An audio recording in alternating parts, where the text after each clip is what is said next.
Well, just going through that time was the number 61 Rover that leads the Group A class. That's Jeff Allen. I would think one of the more disappointed drivers here today would be Ron Dixon, who was forced to retire the second Rover. For that story, let's go down now to Colin Young.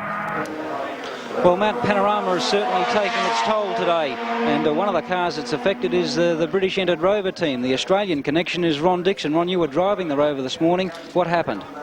Well, originally, Cole, we thought that coming down into the cutting, we were running one behind the other, and I thought that I'd clipped that oil on the inside that was from the Masterton car. But when they got the car back here on closer inspection, they found that the axle had broken. So that's why it had thrown the tail of the car on a very critical part of the circuit, and had just gone in and touched the tyre barrier. You had a problem earlier in the week with a flat tyre in practice. Was this a carry-on for that? Same tyre, actually. No, I don't think so. We put a new rear end in the car then, but I think it's just one of those things that's happened.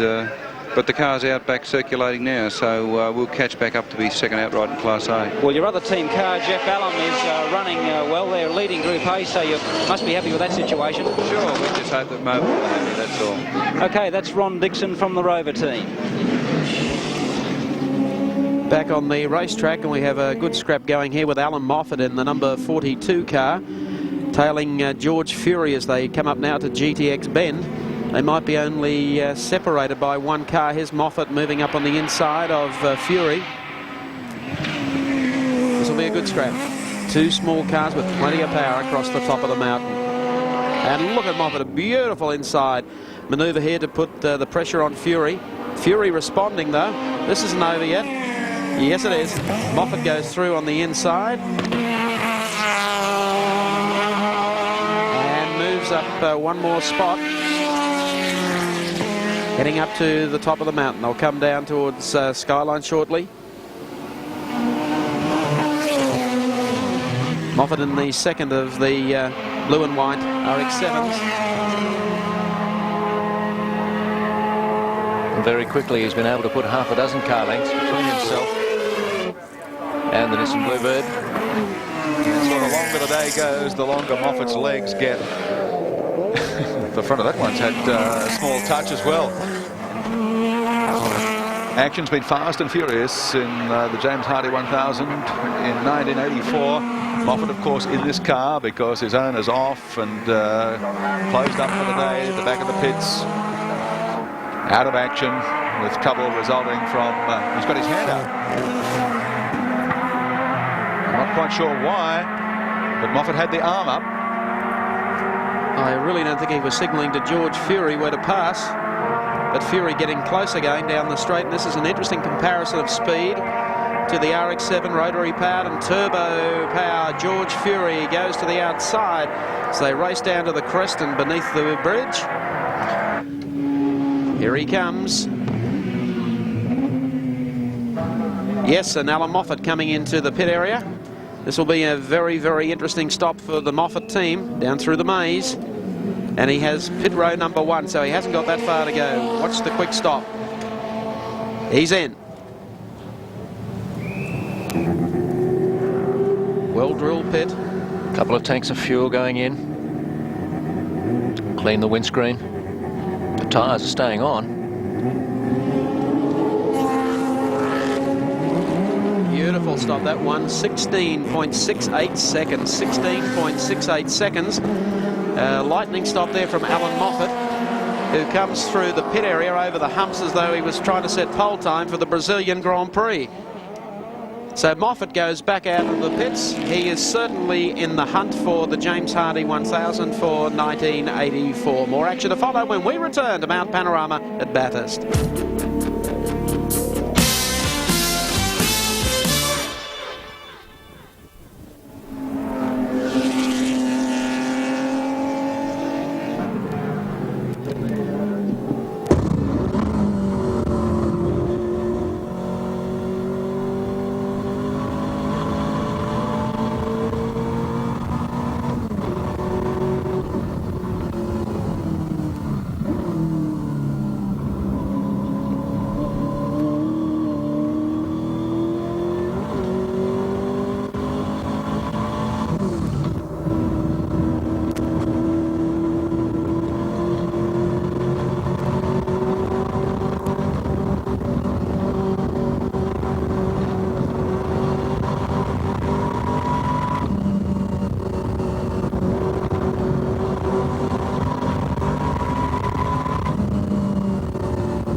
Welcome back to the James Hardy 1000 at Mount Panorama. Well, they've finally got the Roadways Commodore back out on the track again.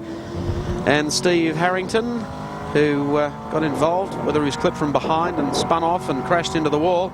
All that work back in the pit area, and Gricey is back out on the track again. No chance of winning it. But he doesn't give up easy. No, he's a survivor. He's a hard fighter.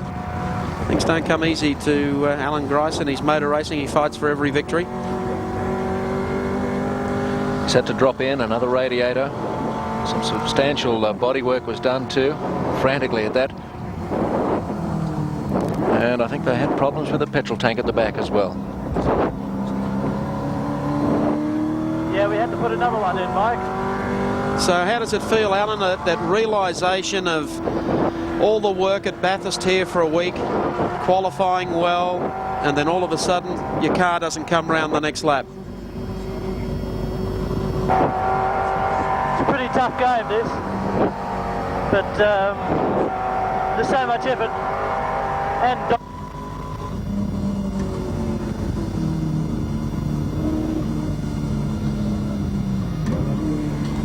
Okay, we'll come back to Alan as he comes down now towards Forest Elbow. Yes, it can be a cruel old game, motorsport, can't it? However, you can expect Grice will soldier on for the remainder of the day. Here he up now on the tail here of the Camaro. Camaro breaking the air for him, but he has a problem here. He's got some slower cars coming up. That's the Brian Thompson car that he's just passing, 22. No, he's not passing at all. Yes, he is. Yes, he's got more horsepower. Coming down through the gears, left-hander. Once again at the end of the front straight at Murray's Corner. Underneath the Hardy's bridge, on which is mounted the device which triggers the counter that you see right on his dashboard there. The front of the car is a mess, isn't it? Certainly is. He's not far on the track behind Peter Brock at the moment. Brock just disappearing up there in the distance, but of course a long way down on actual laps. Well, from Alan Grice's car back to Prince Leopold von Bayen in the Group A BMW. Negotiating the mountain a little more successfully today than he did when he arrived here last Wednesday and stacked it into the wall just off the top of Skyline, but he learned his lesson and learned it well. Denny Hulme came out and campaigned the car off the start this morning, and they're faring very well indeed in the Group A category, running in second place at the present time behind 61, the Rover entry with Jeff Alm and Armin Hahn, and His Royal Highness is more than holding his own at the present time with the Mount Panorama circuit.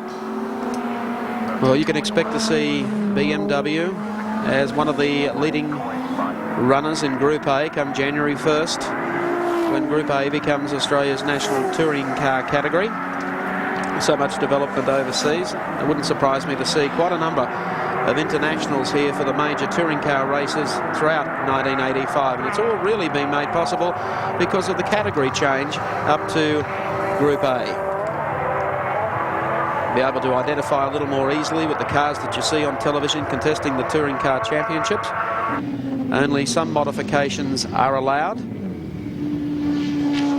but certainly not the improvements and the modifications that are allowed on the what has been the Australian touring car Formula Group C. We mentioned the Rover leading Group A, the BMW with the Prince at the wheel, second place in that category. Car 70 is running third, Colin Bond and Alf Costanzo in the Alfa Romeo GTV6, then car 72, Johnny Smith's Toyota Sprinter, 73, Bob Holden and Alexandra Surplus, also in a Sprinter. And of course, Alexandra, one of only two women drivers in the race today. Christine Gibson, the other one sharing the drive with Bev Seaton in the little Nissan Turbo Exa.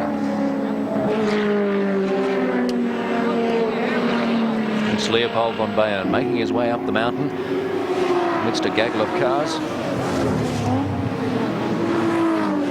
Prince Leopold von Bayen, who took a little time to find his way around Mount Panorama when he first arrived here during the week. But Your Royal Highness, it's a different case today. Just a moment, I'm in the hard part. I just call you back. Okay, the hard part of the track, as you heard Prince Leopold say. We'll just hold it for a moment as he finds his way across the top here past Reed Park. The left-hander, around he comes to McPhillamy. On by the Castrol Tower, finds the end of Skyline, past the spot where he gave the wall a nudge on Wednesday. Coming down to the Dipper and the S's there through the Dipper. Oof. Really difficult. I'm going to be on the straight. Now we're on the straightaway now in a moment, coming down to Forest Elbow, and as we come out of Forest Elbow, Prince Leopold, how are you enjoying the James Hardie 1000? Oh, I enjoy it very much. It's very much fun for me.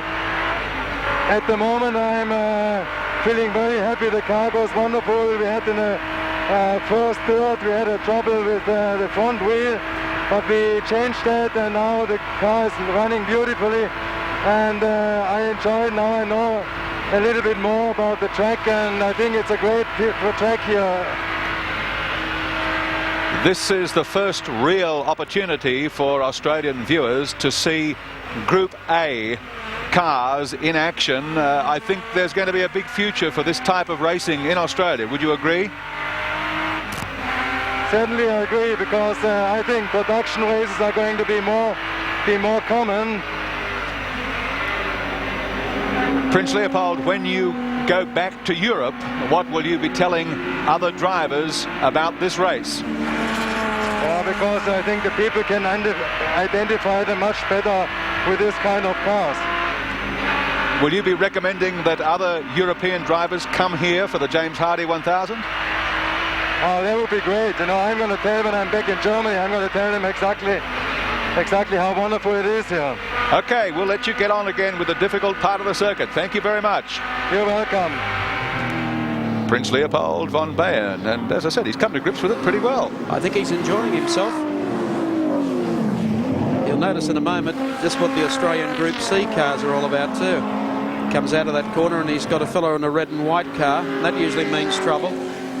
That means they're trying to pass you. He's gone. And he's gone. So as we pick up across the top of the mountain, the car's coming across here. The dealer team car has already gone through. And a marvellous plus for this race for His Royal Highness to be here as a motor racer. He's done a fair bit of racing, 130 in his career, and top 5 most of those. A regular campaigner at Le Mans, finished 4th there this year in the Warsteiner team, Porsche 956. And a whole new ball game, touring car racing in Australia. Will be hopefully during the next pit stop. Little shutter, the lens cover that we have there to stop the stones chipping. No sooner said than done.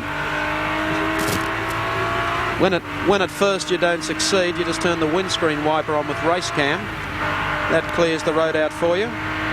If you're thinking about technology and television, don't let anyone, suppose sometimes you say it's easy to blow your own trumpet, but I'll blow it loud and clear for the engineering department of ATN Channel 7 in Sydney that had developed race cam back in 1979. This is a world first. Again, you see it exclusively in Australia. That's because this whole operation was put together by Australians. I suppose we'll have another American or a European network that will be chasing us again, looking at another aspect of motorsports television.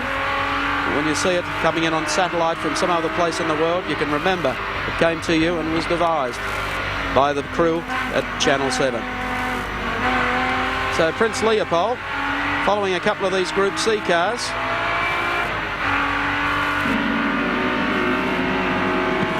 It's a big change in 20 years from 4 cameras and a black and white telecast, isn't it? You're right. And I tell you what, this race is far from over, as you will discover when we return after a little tub down to Mount Panorama at Bathurst.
Tony Mulvihill and Brian Nightingale are in the sand trap in their Takiko RX-7, and they're there for good.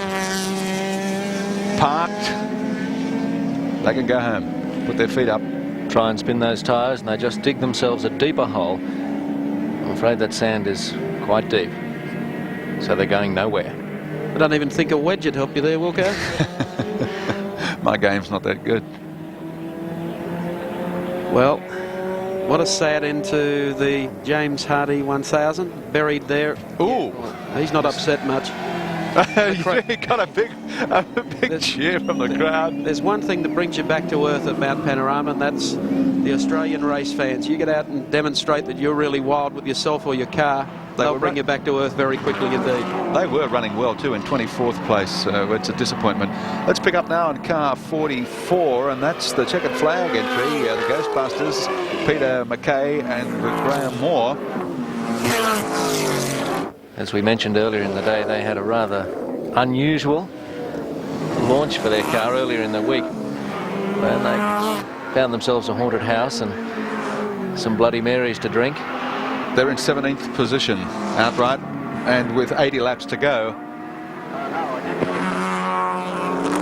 they could be looking for a close-up finish here.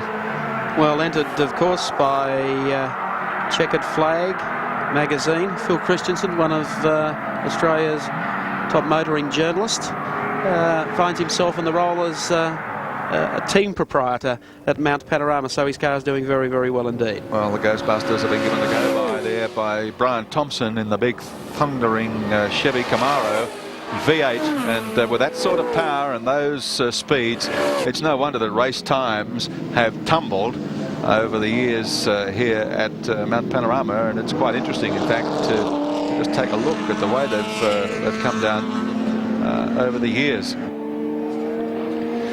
Peter McKay will be able to write about this afterwards. Take a look at this. Go back to the big wet of 74 when Johnny Goss won the race, and you can see the time was markedly slower. Then we had a rapid decline to the following year. There was a space there, 75, 77, where there was not much improvement at all, but since then it's been an improvement every year. That very big V, of course, was brought about by the shortened race won by Dick Johnson back in 81. Then we got back to a more realistic position in 82. But as you can see, if you forget that big drop there at the 120 laps, that gradual decline continues right from 78 through to 83. Well, troubles in the pit area, and looking down into the engine bay is Gary Rogers, and sitting back in the car is Peter Jansen. Let's go to our pit men. Thanks, Mike. Yes, well, this is the second stop for Peter Jansen in the last 5 or 10 minutes. Obviously unscheduled, this one, Peter. We're getting fuel starvation, and it comes in exactly as you get over the top of Philomees, which means you go right over the top without any power at all. I tell you what, it's quite exciting. And then when you get down into the braking area, she fades again.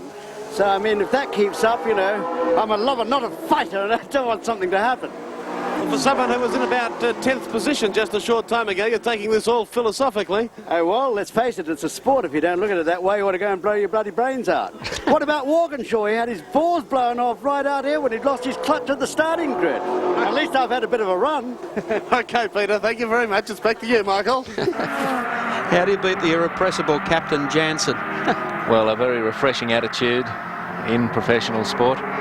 He's managing to enjoy himself even if his car isn't running as well as he'd like. Well, I think Peter Jansen enjoys his racing. We don't see him running the touring car rounds, but he's a regular here at Mount Panorama at Bathurst each year.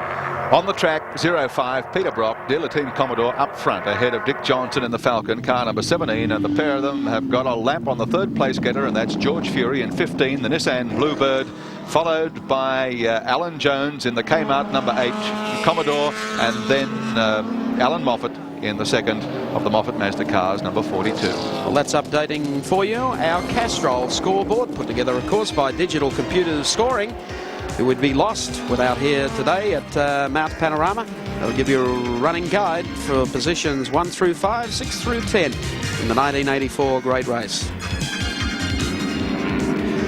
still following Peter McKay and the Ghostbusters RX-7. Peter's a journalist, writes for several magazines.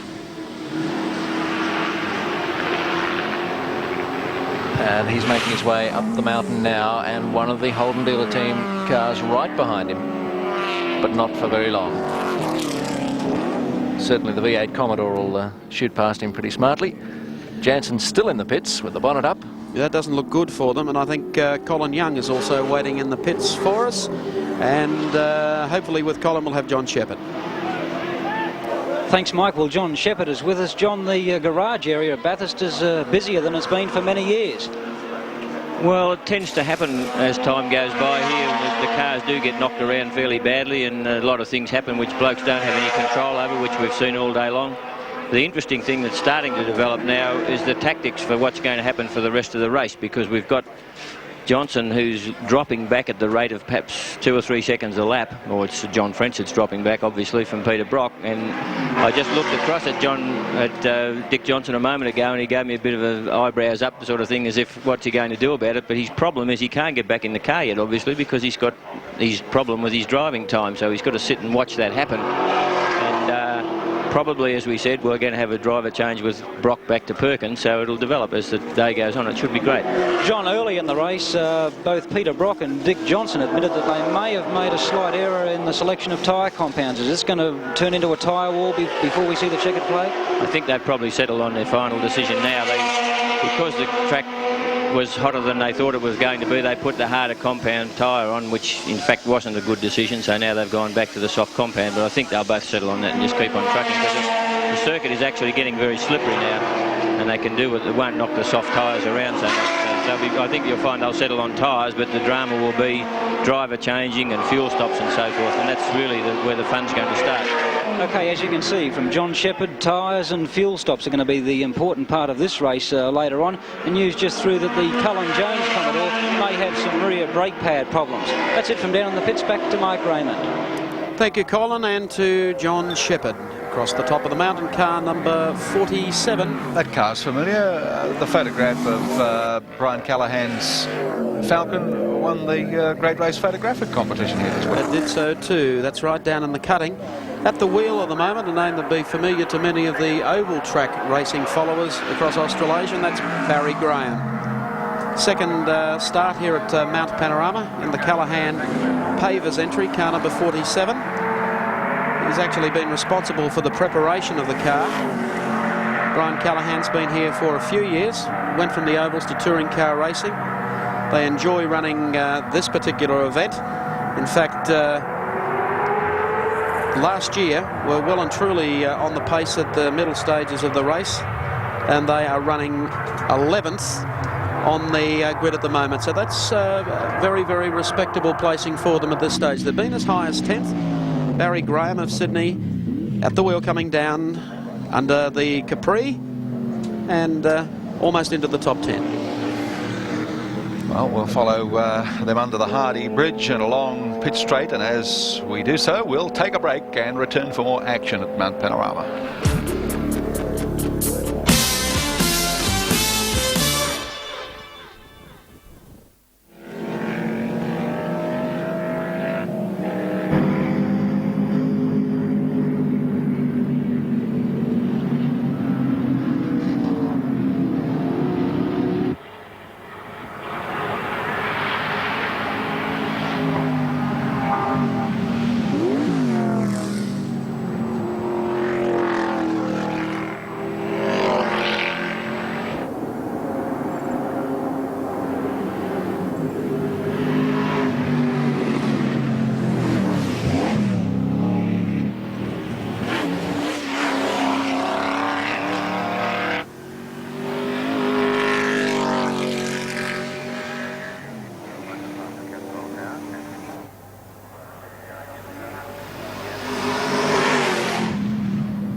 We're in the Roadways Commodore with Alan Grice on Mount Panorama. And Alan, it hasn't been a great day. No, you can see I'm a bit busy, and that's just in a straight line. Well, what are your plans? You going to stay out there or not? No, I'm going to do another lap and bring it in and put Steve in. He was in the car when the car hit the fence. It's a bit the same as when you fall off a horse when you're a young bloke. The sooner we get him back in the car and get him all used to it again, it won't affect him, won't worry him. We don't worry about things like that. It's giving you handling problems, is it? Yeah, it's like trying to juggle an open box of confetti. You can probably see where the steering wheel is. It shouldn't be there. And it's down the straights, the place that's interesting. Over those jumps, we haven't got our front spoiler on to keep the car down. Well, right at the moment, Gricey, you're providing a lot of entertainment for viewers in New Zealand who've just rejoined our telecast. Well, if you're still with us when we go down Conrod Straight, you'll see the front of the car lift right up in the air. The car actually two wheels for quite a bit on its back wheels because I haven't got the front air dam on, and we're doing about 160 mile an hour. And I'm just trying to do a back somersault, but I'm pretty determined I'm not going to let it do that. I guess it's been a sad way for you to say goodbye to Group C racing. Yes, you can say that again. Although our boss has got a big heart, Ian Harrington, I think he might decide to do one more before he tosses the hat into the ring. But we could do Sandown or Adelaide. This thing's understeering and it's ducking and diving and it's bump steering. I'm glad I haven't got it in my driving school. You watch this next, down near that tree, on the top of that crest. She takes off and floats along in the nose. It's quite a thrill.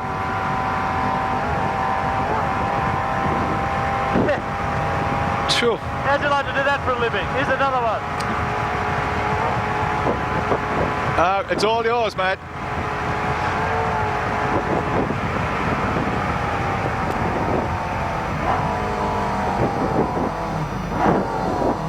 Well, listen, Alan Grice, I know you've had a lot of hassles and a lot of problems out there today to get that car back on the road, and I want to thank you in all of that for having taken the time out to provide us with a great spectacle and some great commentary. Thanks a lot. Okay, pleasure.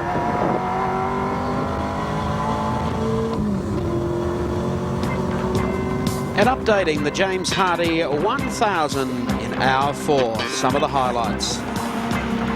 The number 3, Gary Rogers, Peter Jansen car, running strongly in the top 10, was back as far as about 15th, but Rogers doing a good job. Alan Grice with problems explaining what had happened after Harrington had put the car into the boards. They had almost rebuilt the car in the pits inside of 1 hour. Colin Bond continues to soldier on. The Alpha, car number 70, the Network Alpha, running superbly for its first appearance here at Mount Panorama in the Group A category. One of the smoothest pit stops, the Dick Johnson team. Dick Johnson coming in the car number 17 to hand over to the veteran and his long-term sidekick, John French. Johnson explained to John French how well the car was running. French was out on the racetrack. While all this was happening, David Parsons in car number 25 was steadily making his progress forward in the field, and he had a lot of traffic.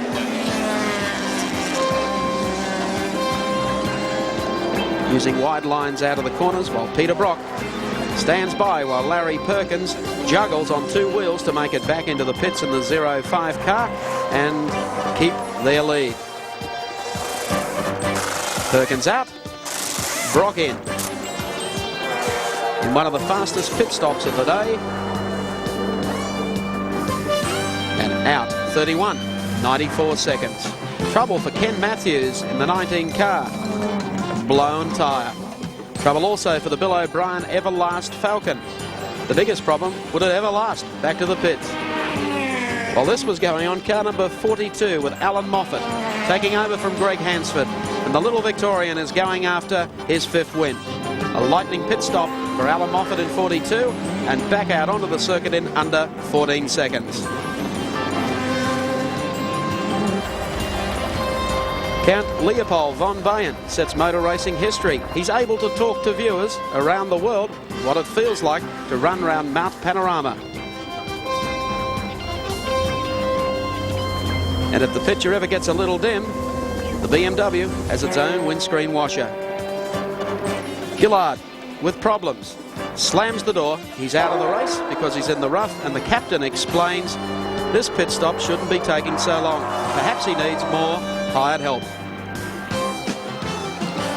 We just saw in that update, Mike, the pit stop that put Peter Brock back in the 05 Commodore. When he rejoined the circuit, that was about 15 laps ago now. When he rejoined the circuit, his lead on second place getter Dick Johnson was 21 seconds. It is now 63 seconds. So Brock is really going hard in front. And Steve Harrington getting back in the number 6 Roadways car. Alan Grice, as he said, was going to send Harrington back out to cope with what he had engineered. But the car's really not handling it all. I guess it's just for the experience for Steve Harrington. Giving the windscreen a bit of a wipe.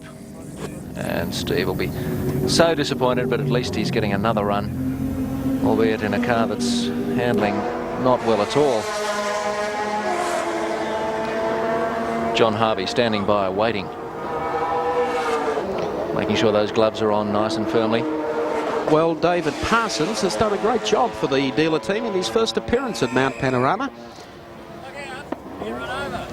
Harvey tried to tell even some of the people in the background to step back. This is going to be a quick pit stop. The car, of course, running 6 at the moment. David Parsons at the wheel and Johnny Harvey to take over. Harvey, of course, a member of the winning trio that took out the James Hardy 1000 last year with Peter Brock and, of course, Larry Perkins. But the good news is Harvey is still out there, still motoring around in his own car.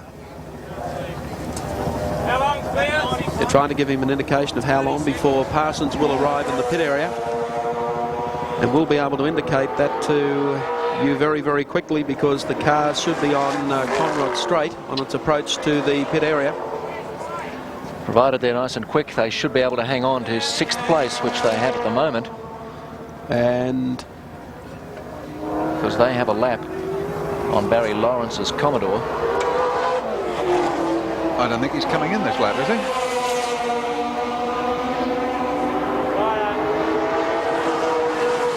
No, he's going to do one more lap, David Parsons. I think John Harvey expected him that time.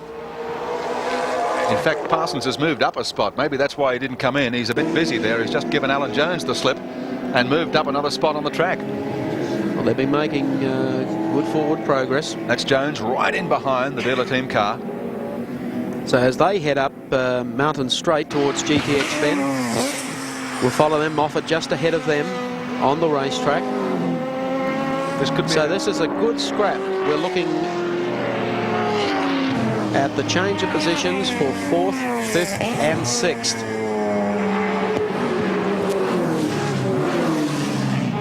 Coming into the cutting, David Parsons. He's a great find, this young fella. Adapts so well to the team and so well to any circuit. Peter Jansen has certainly found 1 or 2 very talented co-drivers for his touring car efforts. The only problem is that all the good teams keep snipping them off him. So we would expect perhaps Parsons to come in the next time around. Larry Perkins, of course, had a stint with the captain before going to the dealer team, and the same thing has happened with Parsons. But what a future this young man has got under the direction of Peter Brock and John Harvey and Larry Perkins. You couldn't get 3 more knowledgeable men in the motor racing industry to take you under their wing. He's out there at the moment trying to stretch that buffer over the Jones car, and just ahead of him, of course, is 42 Alan Moffat. Now it's time for a driver change. Must be a moment of anguish having been able to pull back a lot of time on Moffat, then to have to blow it by going to the pits. But it has to be done. this should be able to make his way into the new entry to the pits. There's Moffat going through the next shot. Yes, here comes David Parsons. Spearing off to the left and through that tricky little part. It's only a very last-minute job that got this entry to the pits completed. Getting into the pits already puts him back to 6th. Jones went through as he was on the slowdown. Let's go down to the pits now for this driver change. Parsons out and Harvey will be in. The word from the Holden dealer team is that both cars will have 2 pit stops. This is the first, obviously, for car 25, and a driver change as well as Parsons hop out. John Harvey gets back in. Now they will pit one more time before the end of the race, and it depends on how Harvey feels once he has finished this driving stint as to whether he will continue to the finish. If he doesn't feel all that well, Parsons will take over the driving. It has been a very quick stop, as you can see. Parsons gets out of the way. That was the only thing that was holding them up. John Harvey ready to go. The car won't start. They're giving it a push now. This has cost them dearly. They're in 6th place at the moment. This is going to cost them valuable seconds. Harvey is away now. As I said, they will pit one more time. And in the meantime, it's back to you, Mike. Thank you very much, Pat Welsh. A very, very quick pit stop there for David Parsons climbing out and John Harvey getting back in. Harvey, a veteran of this course, Mount Panorama.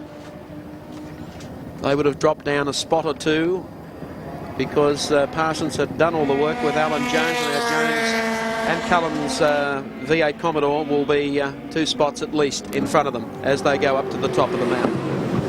Well, the result of the James Hardy 1000 still in doubt. We'll bring you all of the action and the closing stages of it this afternoon on 7. We'll take a break.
Welcome back to the James Hardy 1000. We're following car number 7, Senior Constable Lester Smurden from the Queensland Highway Patrol in the big Rooster entry. Car running basically in Group A trim for this race, and there are a lot of Commodore drivers have been following its progress here at Mount Panorama. Well, a lot of them are interested in hard runs, including Peter Brock, and Brock clever man, has given these guys a lot of assistance in preparing the car, obviously with an eye to his own future in Group A next year. He wants to see how it all works on their car and make adjustments accordingly for his own Group A campaign in 85. The Queensland Highway Patrol cars are done up pretty much the same way as the Lester Smurden car. And what with big rooster signs on it? I'm talking in terms of performance. But I'm sure that this year their running in this race will give them something of a head start for next year when Group A prevails. 22nd spot on the track, number 7 outright for Lester Smurden and the Highway Patrol entry. Another car that I think just indicates the consistency, the reliability that Group A is going to bring to the Australian Touring Car Championship in 85. Well, when you've been watching the Rovers today here at Mount Panorama, and of course the Group A BMW being driven by Prince Leopold von Bayern, it might be wise to recall that in Europe a lot of the Group A races are over 24 hours, so they really do have that reliability factor, and they are developed for long-distance racing. And it can only benefit Australia. See a lot more cars very close together. But on the subject of lots more cars, we've got a problem here with His Royal Highness. And has he got a tyre gone off? Yes, he has. So that's going to be a limp back to the pits for Prince Leopold von Bayern, and if he stays, that's what I was going to suggest. Good. If he gets across to that part of the course, there'll be a lot less traffic on the autobahn when he gets down to the bottom. Well, Conrod Strait is going to seem oh so long to him this time as he crawls his way down.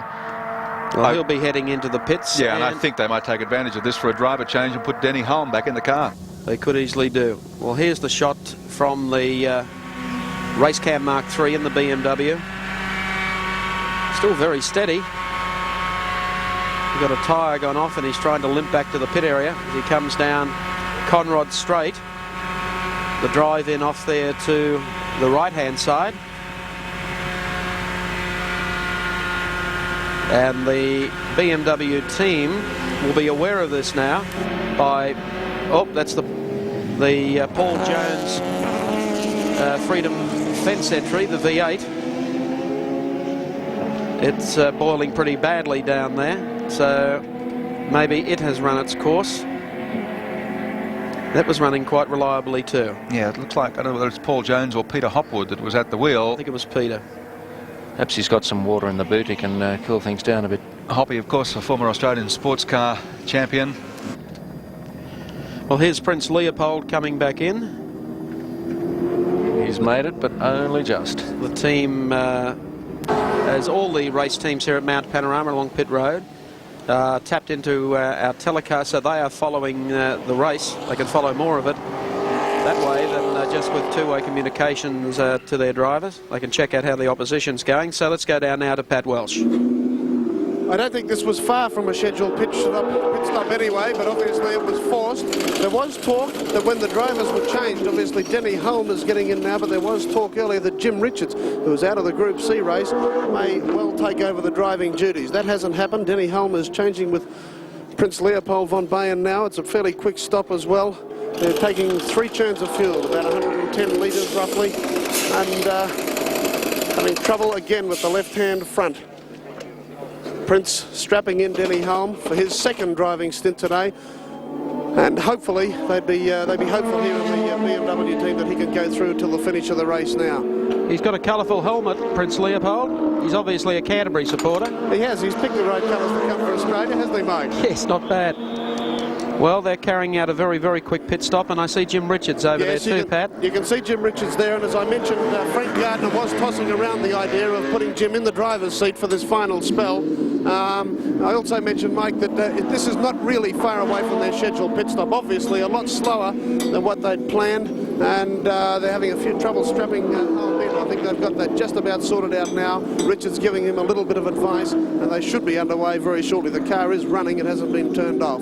Question is, will they maintain their second placing in the Group A category? Behind the Rover, Johnny Smith in the Toyota Sprinter was third. We'll have to check that. The car moving now and on its way out. Denny Hulme at the wheel The Rover goes by to put a lap on the BMW in Group A, and Johnny Smith also went through in the Toyota Sprinter, so I think that'll relegate the Prince and Denny Hulme to third spot now in the Group A category. Okay, let's go down to the pits to Colin Young. Well, Dick Johnson is still holding the Falcon flag high here at Mount Panorama, but Brisbane driver with not so much luck early in the race was John English. John entered a Falcon V8 this year. You've been a regular to Bathurst for many years, but you had a confrontation on the mountain earlier. We certainly did, Cole. Unfortunately, we got jammed in by and we can see the action coming up here now in slow motion, John. You're in the blue Falcon behind those three cars, and just coming down the inside of the Mazda and straight ahead. Any problems with the car there, John, causing that? Yes, it's out of control. No, actually, what happened was I was taking the inside line for the corner, as you could see, and the little Mazda, which had been holding me up for about half a lap, decided he wanted the corner too, so he pulled over in front of me, which is a shame, really, because our car was going extremely well at the time. We were second Falcon on the track. We'd come from 27th to 12th spot, and it's one of those things. You can put it down to bad luck, motor racing, all those old cliches.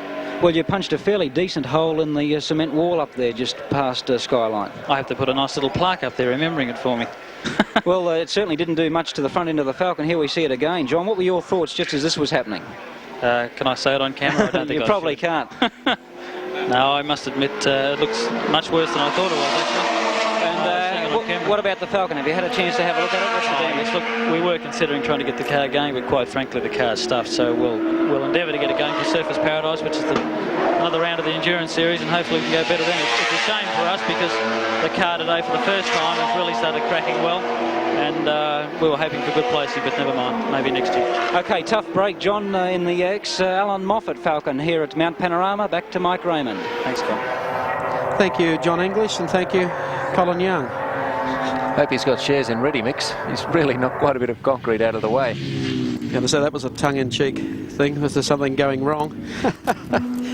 Okay, number 61 is the class leader in Group A. That's the Mobile Super Drop, a Rover Vitesse, and at the wheel is Jeff Allen, a very interesting driver. Let's take a look at Jeff Allen, 29 years of age. Consistent winner in England and throughout Europe. He's been in racing for 13. Well, he looks so young, swirled blind, that he'd actually started when he was 12.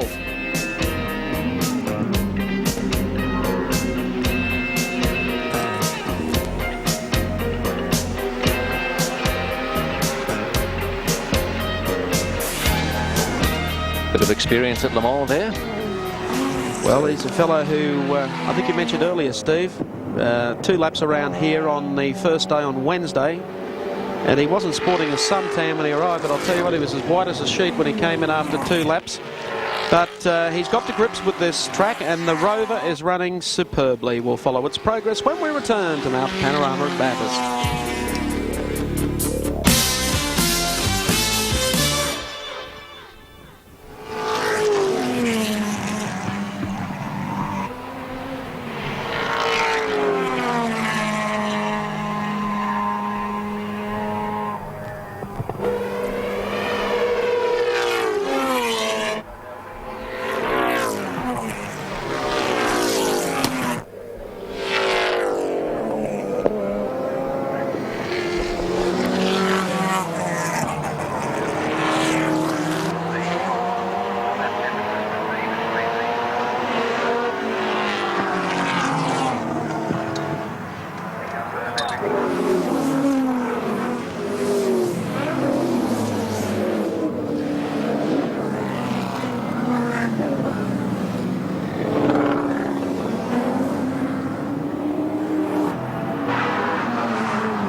Welcome back to Mount Panorama at Bathurst. Stephen Brook in car number 72. Of course, one of the contenders in the Group A class today in the Toyota Sprinter, sharing the drive with Johnny Smith. And the car has really performed very, very creditably here at Mount Panorama this week. Heading up to the mountain. Well, the Group A class is certainly a hot class in this year's race. Gary Wilkinson. Yeah, the Rover, of course, up front with Allen at the lead. Let's take a look at the top group, in fact, in this category. So we go Stephen Brook, the car handling nicely for him. It's only a 1600cc engine, but it's pretty towy around the circuit. But the scoreboard will show us that in Group A, it stands this way. Allen and Hahn, 61 in the lead, then Hulme and Prince Leopold in 62, the BMW, Smith and Brook in the Sprinter, then Gulson and O'Donnell, Kraft and Gross. They're the top 5 in the Group A category in the James Hardy 1000 after 97 laps. Just arriving at the pit area is, of course, John French. John steps out. The veteran's done his stint and done it well again today. And in steps Queensland's Dick Johnson for the burst to the checkered flag. Let's go down and see what's happening there.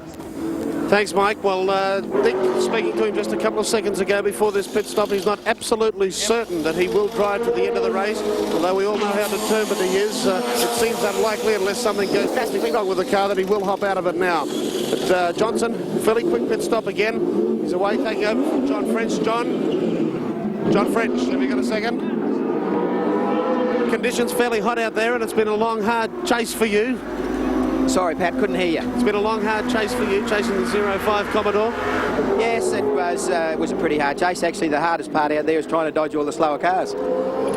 You've dropped about a half a lap, I suppose, to the Commodore. Do you think you still can catch them at this stage? Oh, well, Dick's back in the car, and he's a bit quicker than me, so hopefully we will. Okay, John, thanks a lot. Thank you.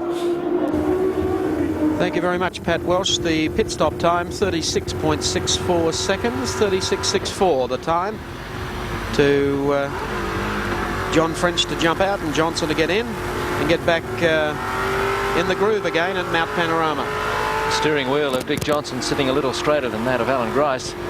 Certainly no steering problems for Dick Johnson.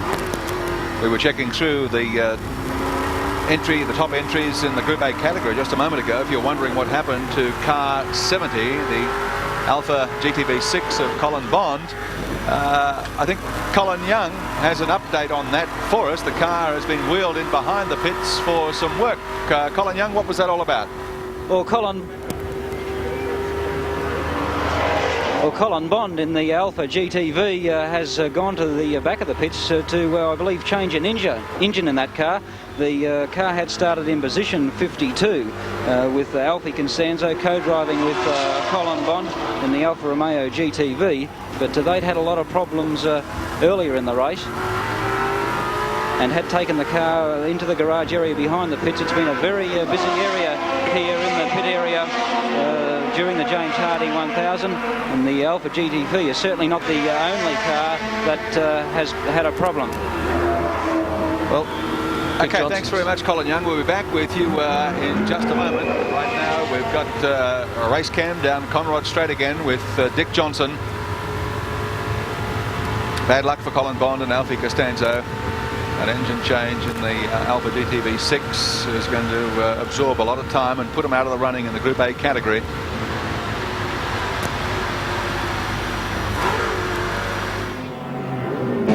Out of Dick Johnson's car, and we pick up coming through Hill Corner the race leader, Peter Brock, back at the wheel of 05. And Johnson now back, of course, at the wheel of the Big Falcon, and it's a real contest from here to the finish. Peter Brock heading for number 8 at Mount Panorama. He's just been going so smoothly all day along with Larry Perkins. And really, you've just got to think of something disastrous happening to them before you can consider somebody else winning. Well, you must admire any team that can put together their act as well each year at this race as the dealer team. They go after this. This means more to them than anything else. They're prepared to sacrifice the Australian Touring Car Championship to do other types of racing. Heading back over the top. And the 05 car running superbly. So too was Johnson's. Let's not take anything away. And we've seen so much happen in the closing stages of a race such as the James Hardy. And they've all mentioned some of the slower cars today. There's just a case in point. That was the Stones Mazda RX-7, and he was trying to do the right thing of getting out of the way. But of course, the driver of 05 was committed to one line, then had to change at the last moment. Well, I tell you what, the crowd on top of the hill haven't given up cheering for the red and white Commodore since this race started. If you're a Brock Perkins fan, that means you've got to stand there all day long in the blazing sun or in the snow and just keep cheering.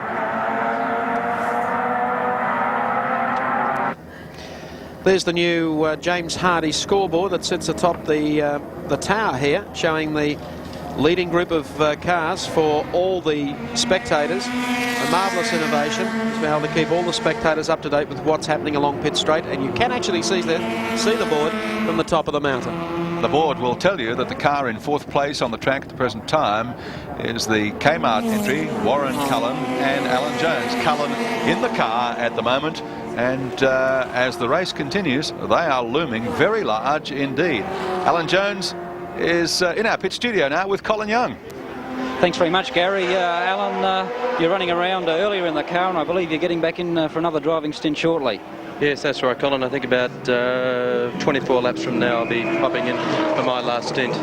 You ran with Warren Cullen here a few years ago, and it wasn't a very successful appearance, so things appear much happier this year.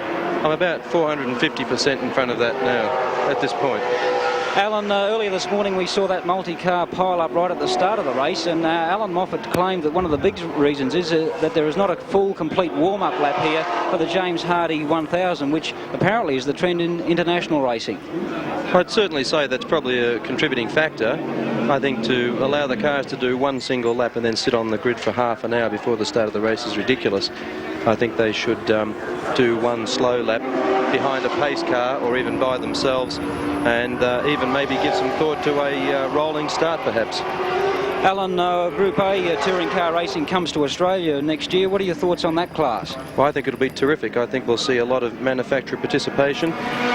We're going to see a lot of different makes of cars, and that'll make racing itself a lot more interesting. Alan, we'll let you go and rejoin the race. The Nissan Bluebird of George Fury coming back in to make a pit stop. We'll go back to Mike Raymond. Thank you, Colin, and a very delighted Alan Jones to be back at Mount Panorama. Well, this is, I think, a big problem looming for the Nissan team. The car...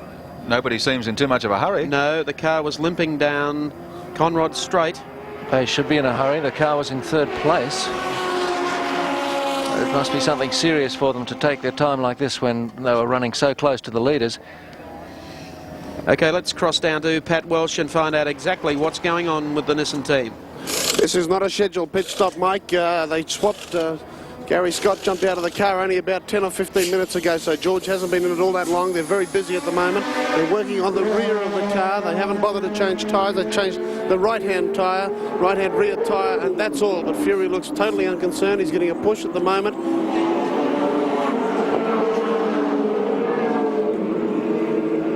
That does not look good. He still hasn't got his door closed, Michael. So I don't think you'll have to worry about the door, Pat. No, I think they're pushing it behind the pits. We'll see if we can grab a Howard Marsden. Howard, what's the problem? The differential has gone. There's a hole right in it. We don't know whether he's got a rock into it or what's happened, but the differential's completely destroyed. Are you going to try and get it back on the track to finish the race? Yes, we shall. Best of luck with it. Thank you. Well, he's a professional, Howard Marsden. You've got to really admire the Nissan team. That really is tragic, like for them to think that the big problems they've had all year are turbocharger problems. They've cured that, and now the rear end gives out. Well, there's some interesting stories to unfold in the concluding stages of the James Hardy 1000. We'll be back in a moment, live from Mount Panorama.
captain is in command of a sinking ship. Peter Jansen back in the pits once more in the number 3 Cadbury Schweppes Commodore, and not a contender any longer in the James Hart. Oh, our second place man, is that Dick Johnson pulling up?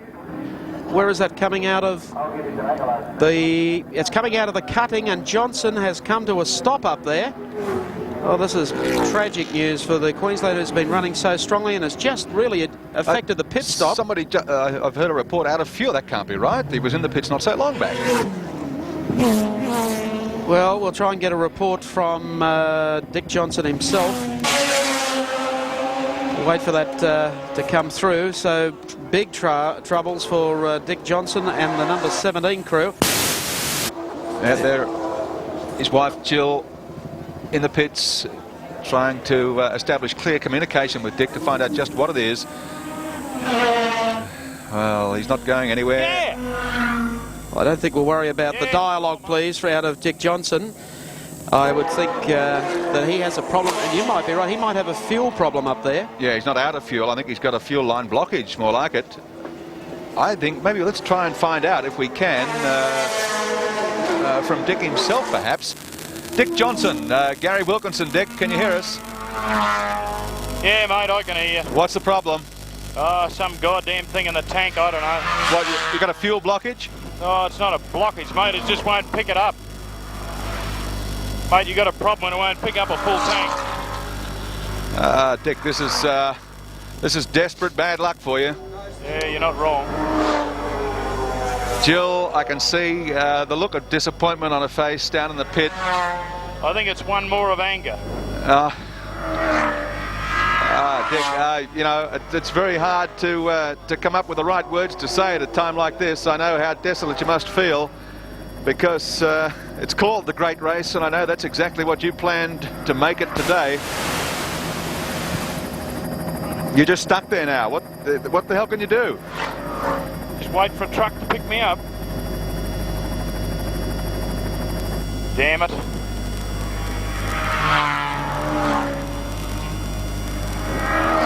I don't think we can say much more about that, Dick. I know what's going through your mind. We'll come back to you later. I hope there's some chance of rectifying the problem. And for Jill and also the crew, I know how badly they feel as well.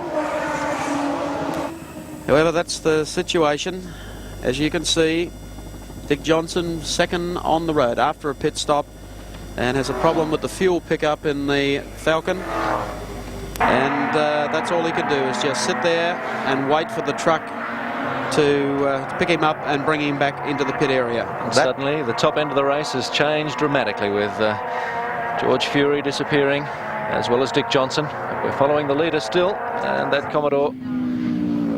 Not just the leader, 2 laps clear of the leader. 0-5. Peter Brock coming in for a quick pit stop, taking advantage of this enormous lead that he has with 59 laps remaining in the Great Race of 84.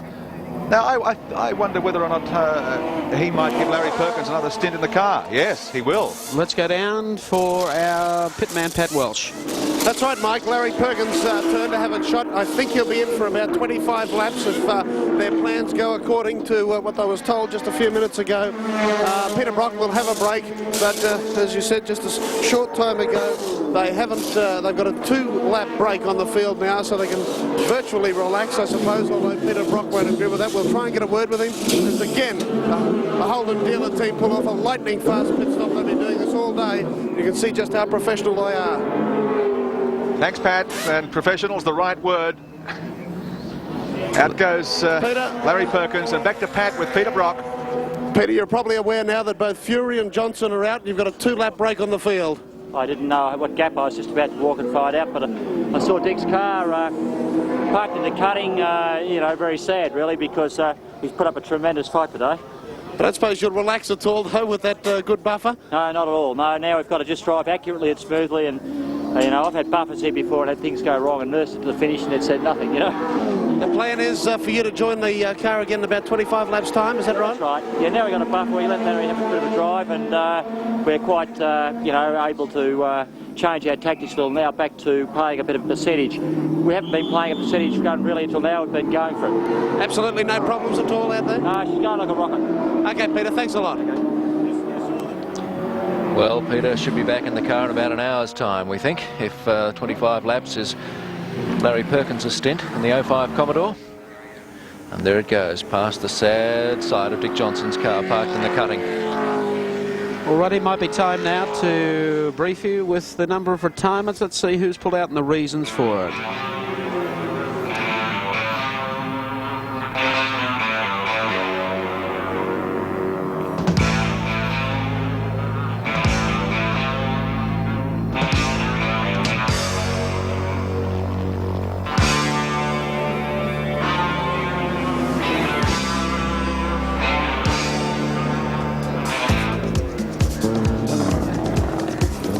Well, there's some of the cars that are out and the reasons for same. They come across the top of the mountain.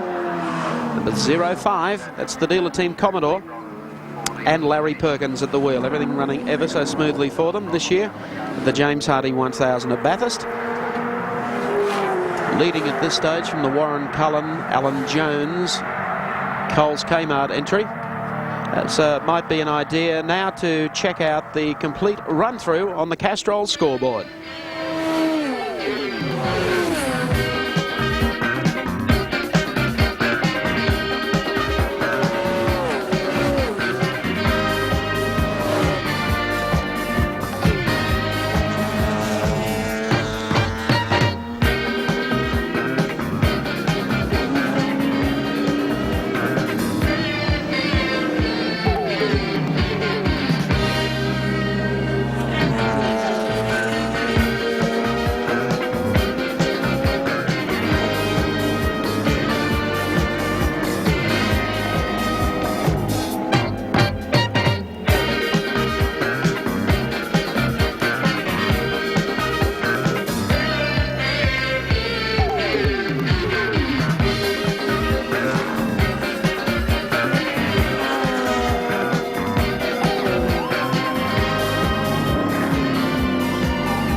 Well, there you have the reasons.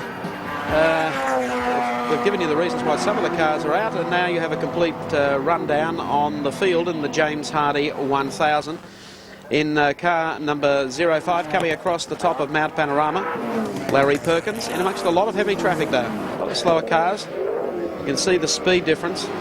Very pronounced at this part of the course. Coming up behind the Stones Mazda RX-7, I believe. He's got his headlights on constantly. I think maybe that's because rather than flash all the cars that he zooms past, if he's got them on all the time, they'll know he's there. There's Larry Perkins trailing the Mazda RX-7 onto Conrod Straight. He will now pull to the right. Mazda hugs the inside line as they go down Conrod Straight. All they really have to do now is to conserve, put their laps together nicely.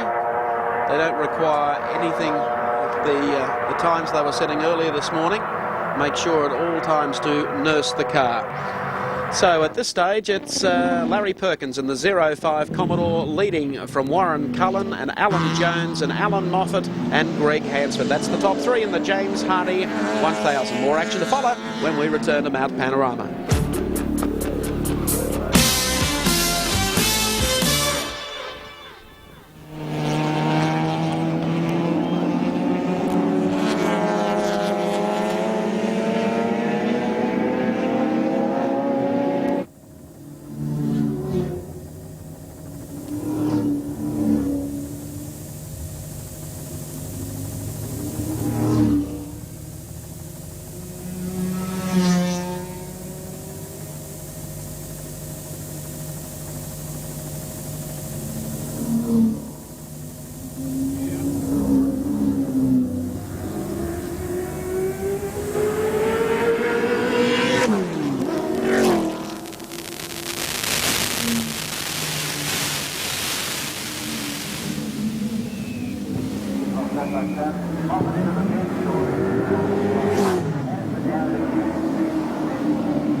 The scene at Mount Panorama at Bathurst as the great race continues.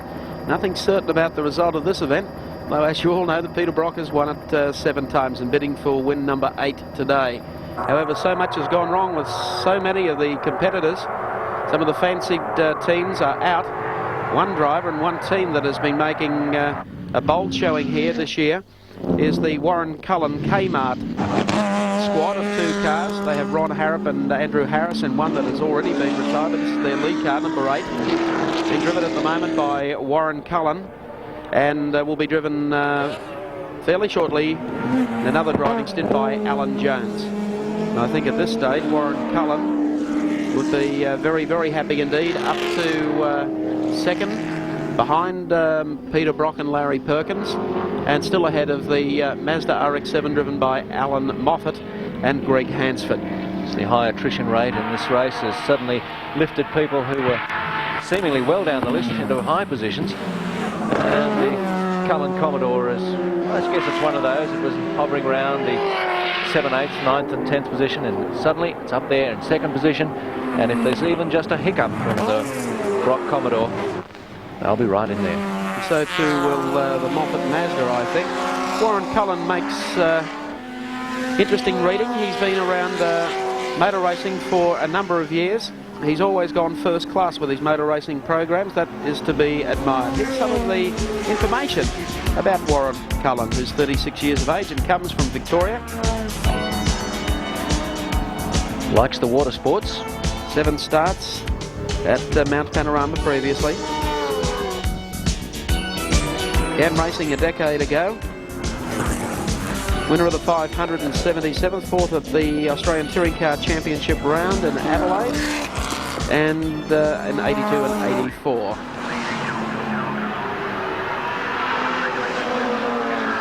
So here comes Warren Cullen, down again into Forest Elbow, back onto Conrod Straight. We've been getting some speed readings from the friendly folk at Ortex, who are taking radar readings halfway down Conrod Straight. This is probably one of the best sounding V8 Commodores. Just listen as they come beneath the camera position. Whoa. Here it comes now.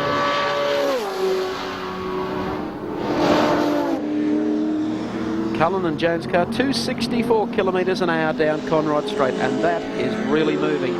That's an identical time to the Jansen Commodore, but as we mentioned before, 10 kilometres an hour down on the speed of the Brock and Perkins Commodore. So that Holden dealer team has really done some research to get those extra kilometres an hour out of their car, and it just makes that little bit of extra difference for every lap, and it builds up, and it's 2 laps difference that Warren Cullen has to make up before he can catch the Commodore, currently driven by Larry Perkins.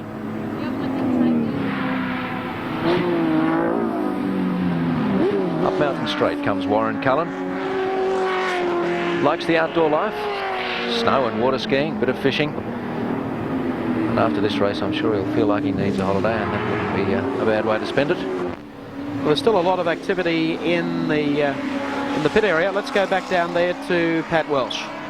Thanks, Mike. Well, of course, all the drama happening in the last half hour with both Dick Johnson and George Fury out of the race. And I think the real unlucky thing about George Fury's exit is the fact that John Shepherd, he's had so many problems with turbos in the last 12, 18 months. He seemed finally to get those sorted out. He got pole position, was working his way slowly through the field again today, and he's hit with a differential problem. I guess, Pat, there's a couple of things that have happened. In the past, he has had a couple of problems with gearboxes, and when you get the car working as hard as those little Datsuns are, it strains the daylights out of the transmission, and you see it happening as the race goes on. The temperatures build up and build up and build up and finally fail, and I'm not real sure what actually failed in it yet, so we couldn't really make a comment as far as whether something's broken or just plain worn out. But the oil just tends to break down. It gets so hot and it just can't keep lubricating. Well, they have the Bluebird out the back in the garage at the moment. They're working on the differential. They're going to try and replace it, I understand, Mike. If they can do that, they will have it back on the track because they'd dearly love to finish this race. Although, as you're well aware, their chances of winning it are now well and truly gone. That's the latest down here from the pits, although I think Colin Young might have a little more detail on pit road.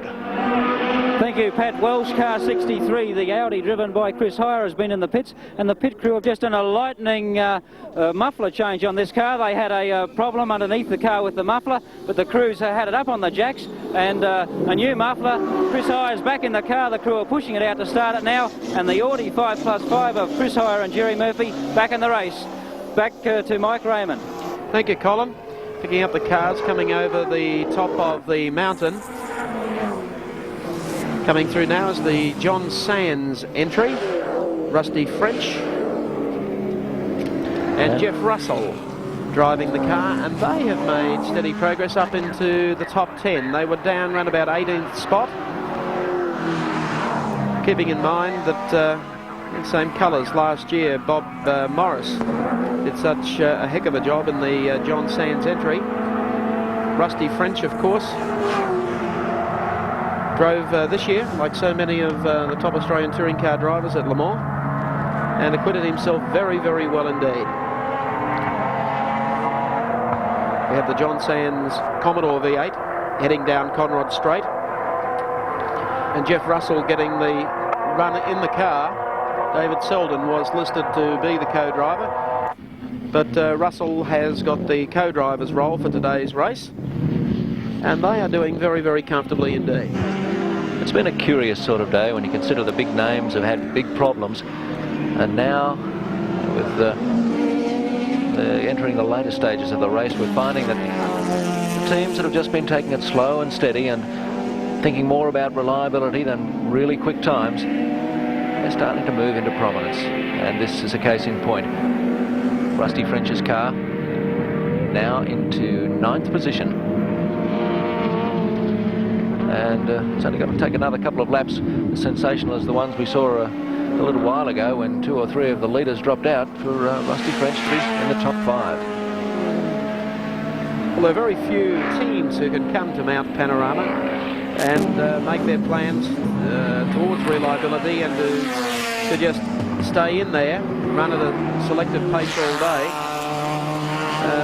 and then break all game plans when they get involved with racing hard in the opening laps of the race. There are a few exceptions to that rule.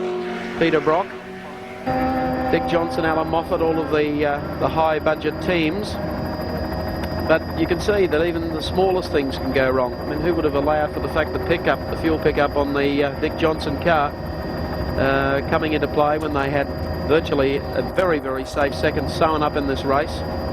And then only a couple of laps later, George Fury, who we mentioned has had some problems during the course of the year with the reliability factor of the Nissan Turbo. Not a turbo murmur all week here at Bathurst for the Nissan team. However, they have a rear-end failure. It's not just the reliability of the cars that we have to worry about either. The drivers themselves, this time of day, it's just coming up to 3 o'clock. I'll be feeling a little bit weary. They've got to keep that concentration up. The shadows, as you can see, are starting to get longer on the track. It's a little bit distracting as they make their way around, and they've got to keep their mind right on the job. Make sure that they don't come unstuck, especially as they move through the slower cars. Okay, we might get an Ortex radar trap reading on the Rusty French car. It comes on the outside, 256 kilometres an hour. They are really hanging in there. They're doing well, and here is the car coming down to the left-hand and being followed here by the RX-7, the Yellow Pages directory-sponsored car, and along pit straight again. So the French car continues to circulate without any problems at all. So Peter Brock and Larry Perkins, 05, continue to lead the great race from Warren Cullen and Alan Jones, and now moving back up into 3rd, Johnny Harvey and Johnny Parsons. They're the top 3 in the James Hardy 1000. We'll have more in a moment from Mount Panorama at Bathurst.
Welcome back to Mount Panorama at Bathurst. We're following car number 27. That's the Brian Bird Ford entry, driven by Alf Grant of Queensland and young Craig Harris of Queensland, in the familiar blue Brian Bird Ford colours. And at this stage, we bid farewell for a moment, or for an hour or so, to our viewers from New Zealand. They'll be back to join us for the concluding stages of the great race. Grant and Harris, they have been doing very well when you consider they started in 42nd position and have now made it up to the top 10. Yes, it gives some hope to the Queenslanders again, who must have been so disappointed at the way Dick Johnson made his exit from the race. Fuel problems. But these boys from Queensland in the Falcon, again carrying the hopes of the Northern State. Well, their blue Ford once again heads up Mountain Straight. Car is still straight, and they're running it at a reliable pace. Been turning 224s, 225s practically all day. As the entry, the Brian Bird Ford entry of Grant and Harris, makes its way up to the cutting, we go to our Castrol scoreboard service to show you who is leading and where all the cars are placed.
Welcome. Sorry, Steve. I say, that's the view from the BMW, the Group A BMW. The camera mounted in the headlight. Nice clean picture. We'll get a bit of a wipe again here as he heads across the mountain. Thanks very much. You see what we were talking about a moment ago, with the shadows of the trees falling across the track now. That can be a little bit distracting, especially if you're feeling a little weary. I tell you what, this is a racetrack that tends to keep you pretty sharp, though. Yes, you can't afford to relax. Past the Castrol Tower, to the S's. Wow, that will give you some indication of just how strong the Commodores run across the mountain here. Oh. And we'd have Denny Holm at the wheel at the moment, I think, wouldn't we, Mike? Yes, Denny Holm at the wheel of the Group A BMW, still trying to fight its way back up to challenge the Rovers, who are running very, very strongly in Group A. The performance of all the Group A cars will astound quite a few people. I think the Rover 61 is currently in 13th position overall, and the Group A BMW 18th. That's overall. So an outstanding effort by these cars, which are proving reliable and probably a lot quicker than many thought. As the Group A Rover comes down to beneath the bridge, Denny Holm at the wheel, and it's Mike Raymond. Denny Holm, good afternoon to you. Let him get along past this traffic. Yeah, okay, now I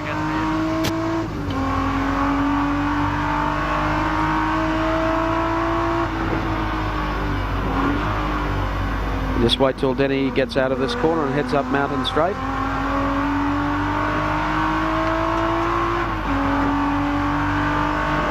Okay, Mike Raymond to Denny Holm. Denny, are you receiving us okay? Everything's going fine. She's really going like a rocket ship. Should be going now. Well, this must be a far nicer experience at Bathurst this year than your previous encounter. Hang about.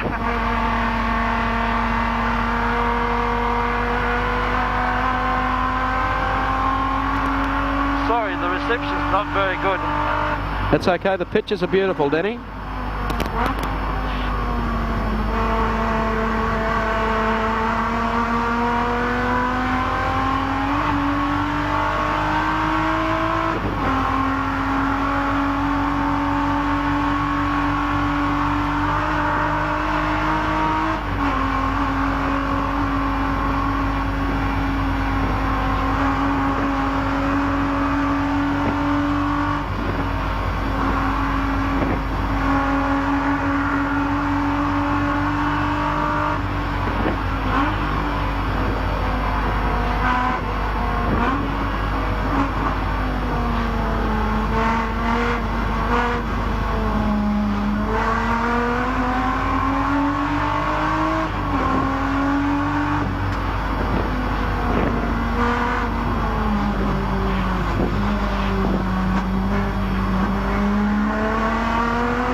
Denny, if you can pick us up now, how are you enjoying the drive? Very good. Where we are, sitting here behind the fort and the Commodore right behind us.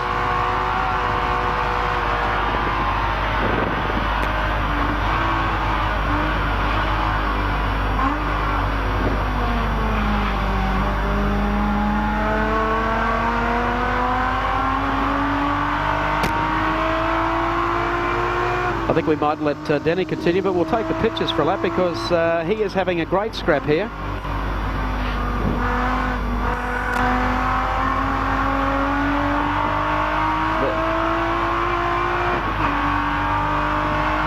Heading up Mountain Straight again. Keeping in mind that's the first time in his career that Denny Holm has been asked a conversation on television. Our Australian drivers are used to it now, but it's somewhat off-putting. And he is study and concentration. Former World Grand Prix champion. Still dabbles in touring car racing in New Zealand. Jumped at the opportunity to come across to Australia to compete with Prince Leopold von Bayen, and when requested by Frank Gardner. He was a little concerned that perhaps he hadn't done as much racing as he would have liked for a classic race like this one, but I think his form on the track today suggests that he's still got what it takes. Well, just watch him down through this area of the racetrack. He's putting plenty of pressure on the driver just immediately ahead of him.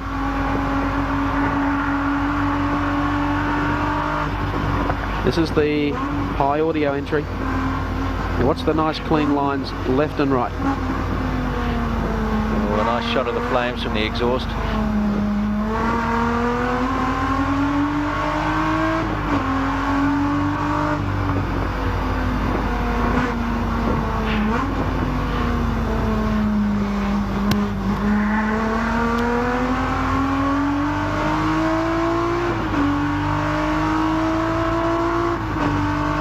Watching, of course, these pictures is a man who knows all about race cars for our specialist comments, and that's John Shepherd. John, what's your impression?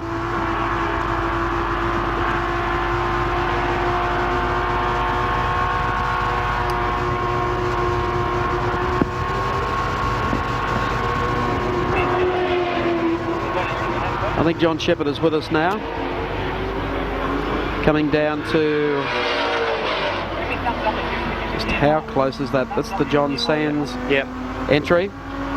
Little wiggle there. And we'll come back to talk to John Shepherd. We'll take a break and then back live at Mount Panorama Bathurst.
Panorama. Just look who's back on the track. You can't keep a good man down, and Dick Johnson has the problem sorted out with the green Ford and is back out on the racetrack and circulating as though he was trying to qualify the car for Hardy's Heroes yesterday.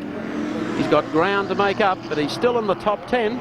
He's around 6 laps down on the race leader, but he's just glad to be out there and doing what he loves to do so much, just go motor racing. A little bit out of contention, but still circulating very quickly. Doing laps of 2:16.46. That's what we got him last time around, 2:16.46.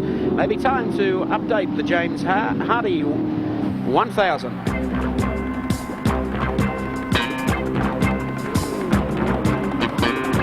Hour 5 of the great race. And for our race cam drivers, both Alan Grice and Dick Johnson, problems. Grice fighting it badly, handling Commodore. However, for the dealer team, they were searching around for the pit stop, a quick one that would get David Parsons inside and straight out for John Harvey. Parsons and Harvey, they've been the big movers. Parsons makes a quick pit stop, and Harvey quick to take over, battling their way up into third on the grid behind Peter Brock and Warren Cullen. The car, though, failed to start initially. With some help from the pit crew, it was underway. There were problems, though, for car number 62, Von Bayen, with a tyre going off and forced to limp all the way back to the pits. Even for Paul Jones, bigger problems when the Falcon overheated. His race was just about over. John Smith continuing forward progress in the beautiful little Toyota Group A car, heading up the mountain and looking good for a great showing in the Australian Touring Car title for next year. A quick pit stop. John French had kept his end up, sent Dick Johnson back out. And the Green's tough Falcon was underway inside of 36 seconds. Action on the top of the mountain. 05 car passing one of the Mazdas. Perkins and Brock continuing to stretch their lead in the Great Ace. Looking for 8 victories here at Mount Panorama. Johnson back behind the wheel of the Green Falcon. But only 2 laps later, trouble was to beset the Australian Touring Car champion. Troubles also for the Nissan Turbo team. Differential packing up and the car going out of action. And then for Johnson, tragedy. The fuel pickup not allowing him to get across the top of the mountain. He had some few words to say about it. His wife just listened. They finally got the car back, and Johnson was to get back on the racetrack again. Dick playing mechanic and trying to prime. He thought his race was over. However, when the truck arrived to get him back, he was underway again. Peter Brock being told of exactly the troubles besetting both the Nissan team and Dick Johnson. And while this is going on, Warren Cullen making forward progress in the field up to second. Alan Jones, Australia's Formula One champion some years ago, still to take over. The Johnson car going to the truck, but it's back on the race. And here he is, car number 17. Dick Johnson back on the track.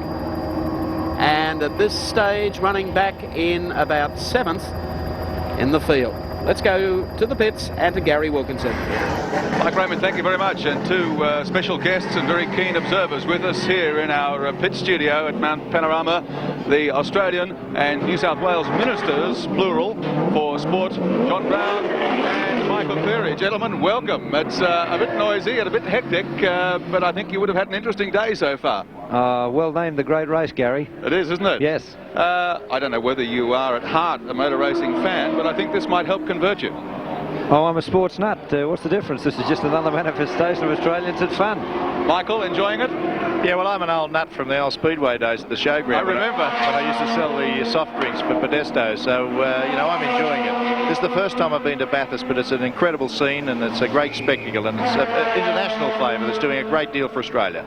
Of course, the Australian government, John, has had some input recently into motor racing, and obviously is keenly interested in developments with regard to the Endurance Championship upcoming at Sandown, the discussions over a possible Formula One championship race in Australia in the near future. And I guess with Australia going to Group A touring car racing next year, it's possible we could have a round of a World Group A championship here in the not too distant future.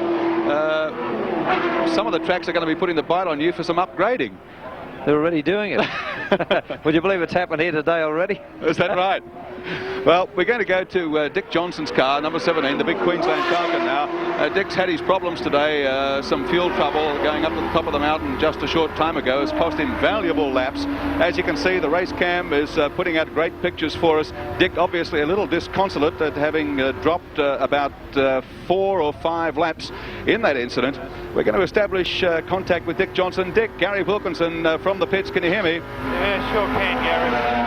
Dick, I know you've got a big load on your shoulders with what's happened so far, and I don't want to put too much more on you at this stage, but if you have a moment, the Australian Government Minister for Sport, Mr. John Brown, is here. You might like to have a few words with him.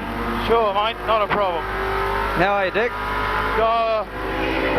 I've spent better Sundays.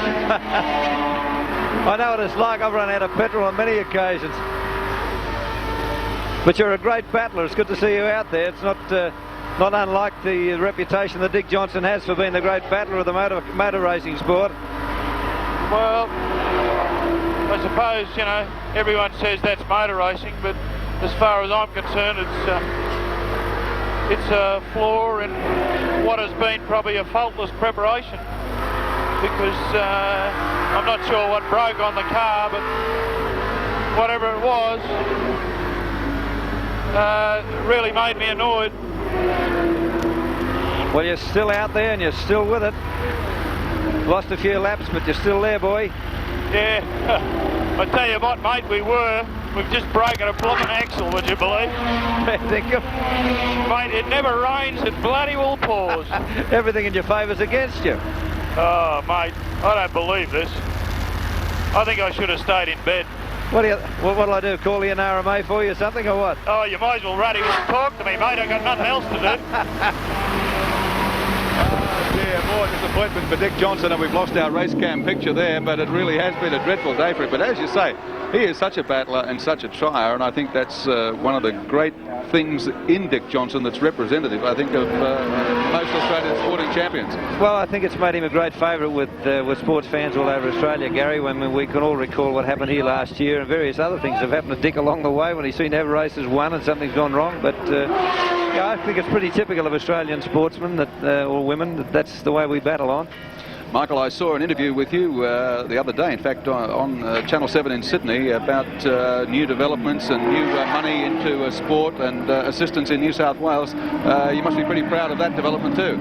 Yes, it is. We're still having a few talks with the people at Oran Park too. We're trying to do something there. I've already offered them $100,000 to try and develop a new track as far as the drag racing is concerned. But what I'm really trying to do is to get them to look at maybe formula racing initially and maybe look at the drag later on, because we have got problems as far as the noise pollution is concerned, and I think we'll ever obliviate that problem, particularly with the jets. But we want to do something in New South Wales, and if we can work together with a pastoral company that we've got Oran Park, well, I'm sure that we can. We've offered the money, as I said, and if we can get over initial problems, we'll get some racing out there to take place of what's already been closed. Well, I think those comments make it pretty obvious. Both the Australian and New South Wales governments are certainly very conscious of motorsport and are involved in discussions on the subject right now with various bodies, both New South Wales and around Australia. That augurs well for the future of motorsport. I want to thank you both for popping in to have a chat to us, and I hope you continue to enjoy the remainder of the race this afternoon. Our pleasure to be here, Gary. John Brown, Michael Cleary, Ministers for Sport. Back to you, Mike Raymond. Thank you very much, Gary Wilkinson. Well, what do you say for poor old Dick Johnson? I'm lost for words. After running with a fuel pickup problem, getting back in the race and then talking to the Federal Minister of Sport and at the same time breaking an axle. Well, there's many more dramas, we believe, to unfold in the concluding stages of the James Hardy 1000. We'll be back at Mount Panorama in a few minutes.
And welcome back to Mount Panorama at Bathurst. We're following car number 33, and that of course is Mike Bergman and Bob Stevens. That's the Daily Planet entry, Mazda RX-7. And would you believe this? They started in 39th position on the grid, and they are now making it up into the top 10. So the reliability factor really coming into play for this team.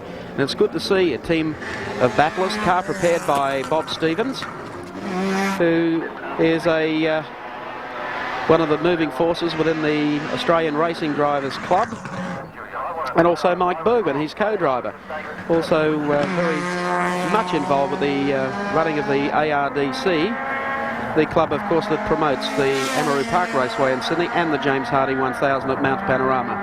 It's been a pretty good week for them, Michael, really. They secured that Daily Planet sponsorship late, and now they're turning in a top performance on the track, as you said, moving up some 29 spots. Well, that's good. We might even get a radar speed reading from our Autex people. Listen to the hum of the motor. Whoa! The Bergman-Stevens 33 car, 251 kilometres an hour. And that is very, very quick indeed. There's Peter Brock talking with Dick Johnson on the intercom.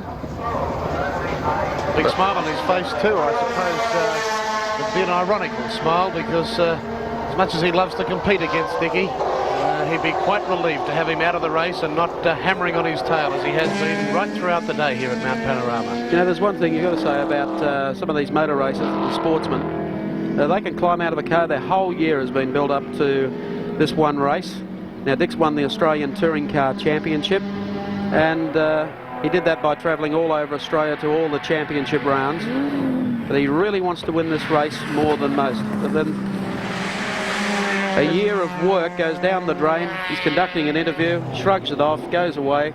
But I'll tell you what though, there aren't too many drivers better set up for the commencement of Group A touring car racing in Australia than Dick Johnson, who has a magnificent little Zack Speed Mustang, second one on the way from Germany.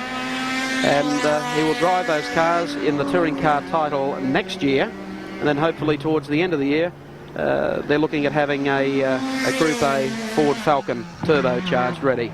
The Mustang didn't arrive in Australia all that long ago, but Dick has put plenty of time into it, as well as, of course, working on the Green Stuff Falcon for this big race. And he and John French trialled it fairly exhaustively in the last couple of weeks and the last couple of days down here, and it was turning in some superb performances, only third or fourth in the times for the Group A cars. Here's the 33 Daily Planet sponsored Mazda RX-7 with Bob Stevens, I believe, at the wheel. Yes, and they're having a fairly smooth run at the moment, but so a little bit of sad news come from the pits. The car 72 of John Smith and Stephen Brook, the Toyota Sprinter that was doing so well in Group A, it was third in its class, has got some oil pump problems, and on lap 119 it's pulled out of the race. In the meantime, the Bergman car, your 61, continues to lead Group A in the James Hardie 1000, and that is a great welcome to motorsport for Mobil, who have joined with JRA in bringing the Rover team to Australia. And if one of those Rovers, or both of them, manage to find their way back onto the Australian tracks for their touring car title next year, you're going to see plenty of top racing from them, and it's certainly a big chance. At the moment, number 61, driven by Jeff Allen and Armin Hahn, 13th outright, first in the class, and don't be surprised if that car doesn't make it easily into the top 10. In the meantime, we have a look once again in the pictures coming out of the number 62 BMW, driven by Denny Holm, with Race Cam Mark III mounted in the headlight, and we'll take you for a ride across the mountain. Uh-oh, that was one of the Rovers just coming out on the left up there. Don't know if it was the 60 car or the 61, but whether it has a fuel problem or something has gone astray, we'll follow that up for you. In the meantime, we join Denny Holm across the top of the mountain.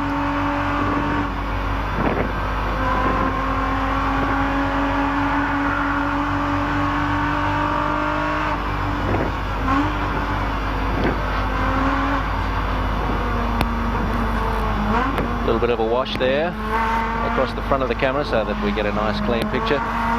and down off the mountain. It's as good as Luna Park, this ride.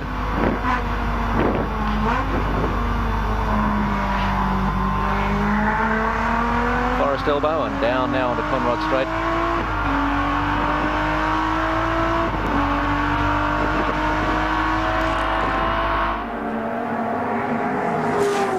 Here we have another car from Group A. It's the Rover that Ron Dixon had a little trouble with at the top of Conrod Straight, but racing again. It's car 60. Yes, I think that is the one with the problem. 61.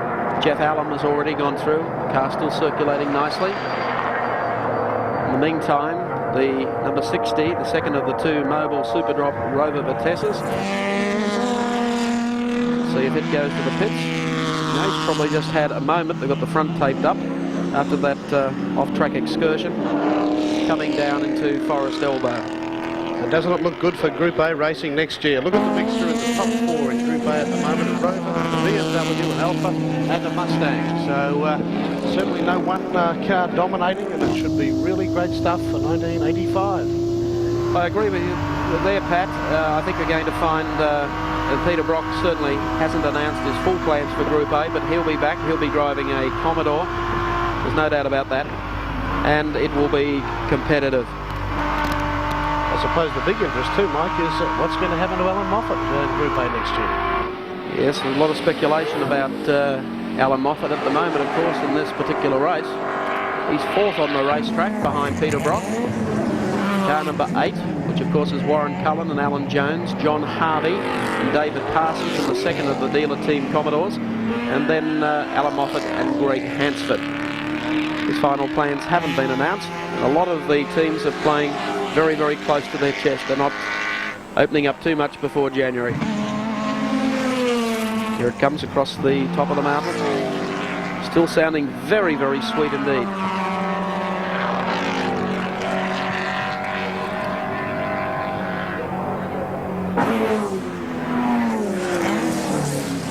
Following it down now, across Skyline. I'm sure that a broad-minded Australian sports public at the top of the mountain would still be happy to give the Rover boys a cheer. I know the English boys were happy to be here, and I'm sure that the encouraging performance that they're handing in will make sure that they come back. They've already had plans to participate in New Zealand, so look forward to a lengthy involvement of British teams in Group A racing throughout Australasia. Down Conrod Straight now, and he's following an RX-7.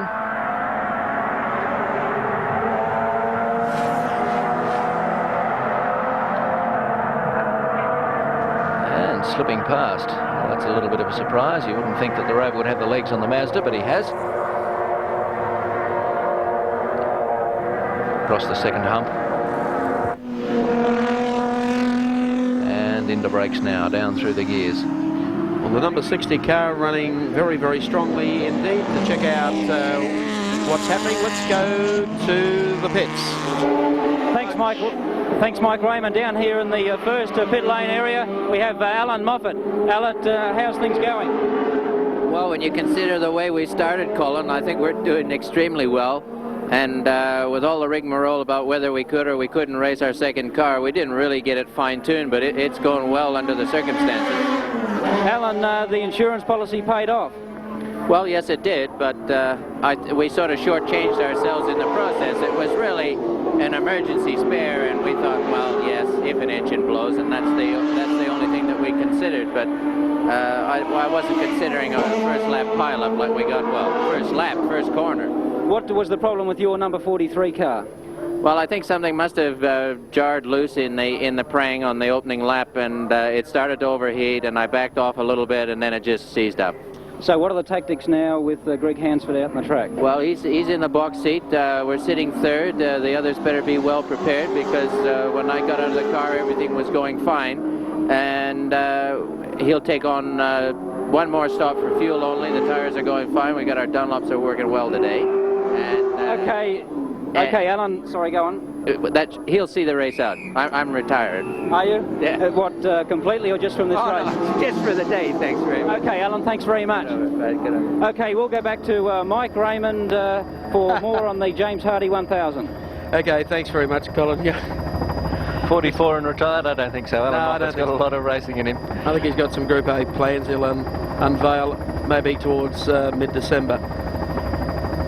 Well, the dealer team still running strongly. They are first and third. Alan Jones has now taken over from Warren Cullen. He is second to Peter Brock and Larry Perkins in the great race. We'll take a break and then we'll be back live at Mount Panorama.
Welcome back to the James Hardy 1000 from Mount Panorama.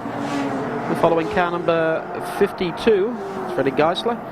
And of course, Fred started in 27th position and has made his way up into the top 10. He's in 9th spot at the moment. Just another Commodore in the top 10 already. The top 4 cars now are all Commodores, with the 42 car of Alan Moffat and Greg Hansford slipping back to 5th in the last few minutes. Developments down there in the pits, so the top 4 cars Commodores, and of course another one there at position 9, the 52 car, it's Freddie Geisler, Ralph Radburn. Ralph's from Sydney and a pretty experienced driver too. I mean, he's 43 years of age, but not as experienced as some of that age. He's only been in competitive racing for 9 years. He enjoys a bit of trail bike riding, so heavily involved in motorsport. He's not on 4 wheels, he's on 2. Fred doing very well. Actually has a good record here at Mount Panorama. Enjoys his motor racing, and he goes out to attack this race one thing in mind, and that is not to overstretch the car, to be around at the finish of 1,000 Ks. And that perhaps is something that escapes a few who get involved in very, very close racing, overstretch their units early in the day, and they become spectators. But you can look back through the history of this race and see the ones who attack it as a 1,000K race, because their names are always bobbing up in the top 10. Compared to his driving partner, Fred Geisler is a relative novice, although he's 37 years of age. He's only had 4 starts here at Bathurst. That was the last 4 years, and the last 3 years he's been involved with Ralph, and they've failed to finish. But, this year they're going like a house on fire. They're going really well. They're in 9th spot. Good news also coming out of the pit area. 15, the Nissan Turbo, that has been under the canopy in the team pound, having the rear end replaced, is now back on the racetrack, and I believe George Fury at the wheel, but we'll double check that for you. Coming down through this is heading down now towards Forest Elbow. Geisler in the Bayline entry, car number 52, the yellow and black Commodore, doing very, very nicely indeed. He's a contender for the Group C class. Might be time now to check out what's happening in Group A. Thanks to Castrol and Smith and Brook, Allen and Hahn, Denny Holm and Prince Leopold von Bayern. So we'll have a check through with that. Again, I don't think they've completed 199 laps. See that doesn't make so many laps for the James Hardy 1000. We'll double check that for you in a moment.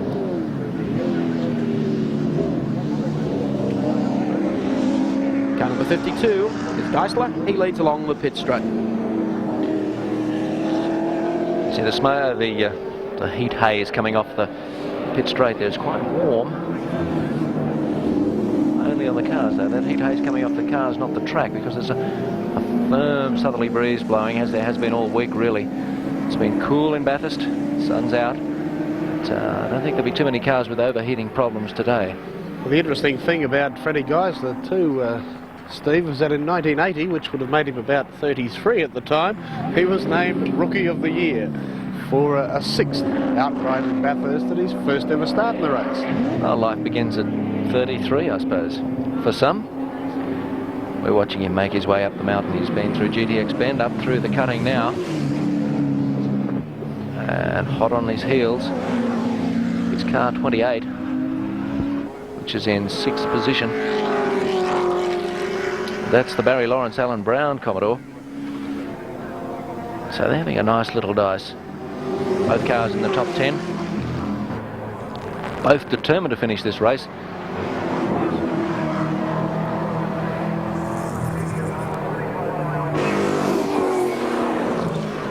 Barry Lawrence right on the tail. Fred Geisler. Let's see if he can slip past. Cross skyline. Yes, he does, just inside. There certainly wasn't much in that.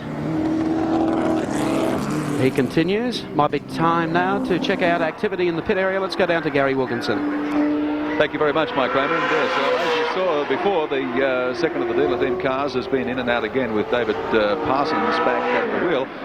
John Shepard, I noticed they had a little bit of trouble getting the car away there. A rather slow pit stop for the dealer team. I think they took on a fair quantity of oil. Yes, that was rather interesting actually, because normally the dealer team doesn't add any oil at all. It's one of the little tricks we used to perform to shatter everybody and not even lift the bonnet. And if they have done that, if the car's been oil surging, it could present some problems for them later in the race. I noticed Alan Moffat's comments brought a smile to your face. Do you have any opinions on Moffat's likely plans for 85?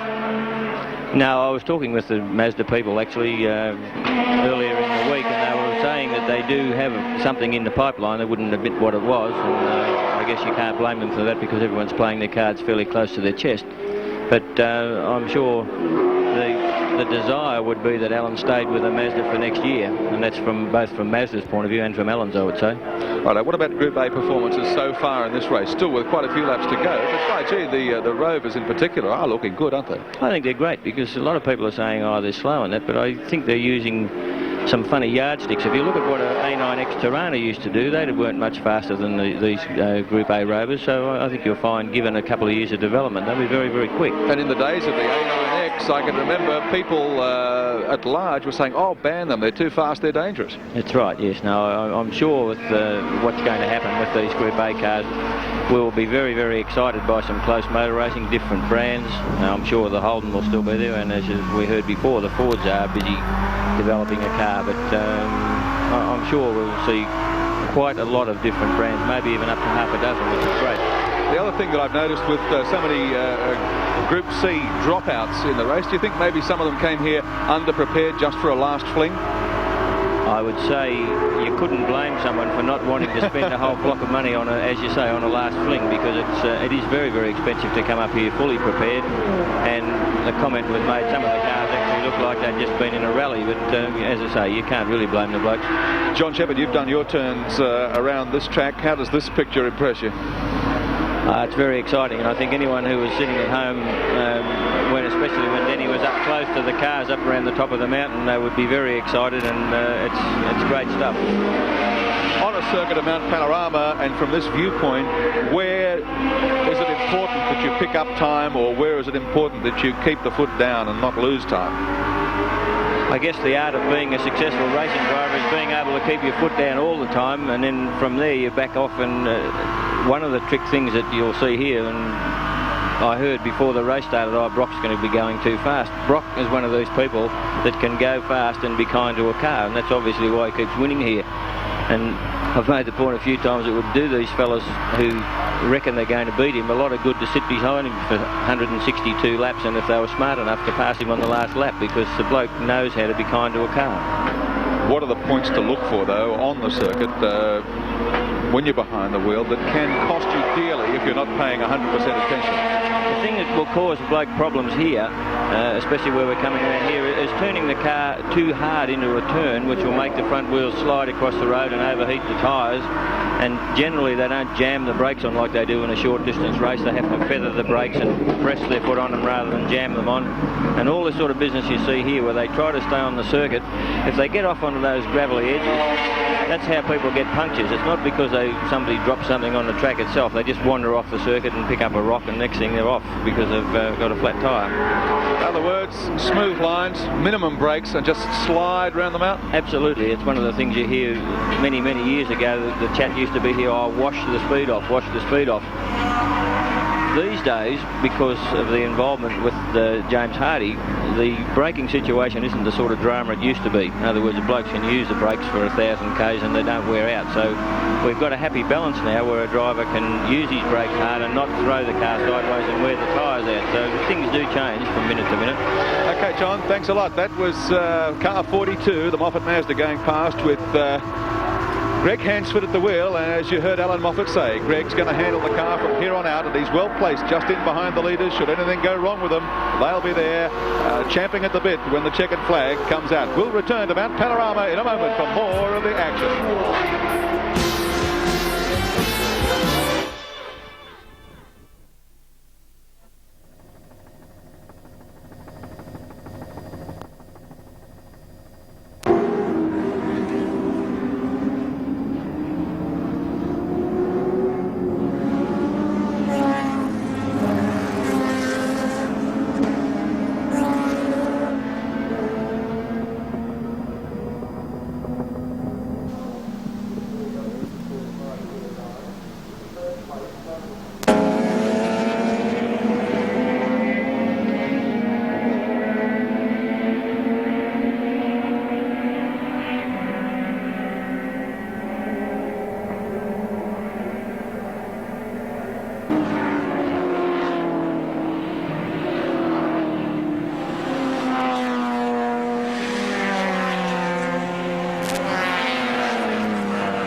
Welcome back to the James Hardy 1000 at Mount Panorama at Bathurst. Cars bunching up as they come down Conrod Straight.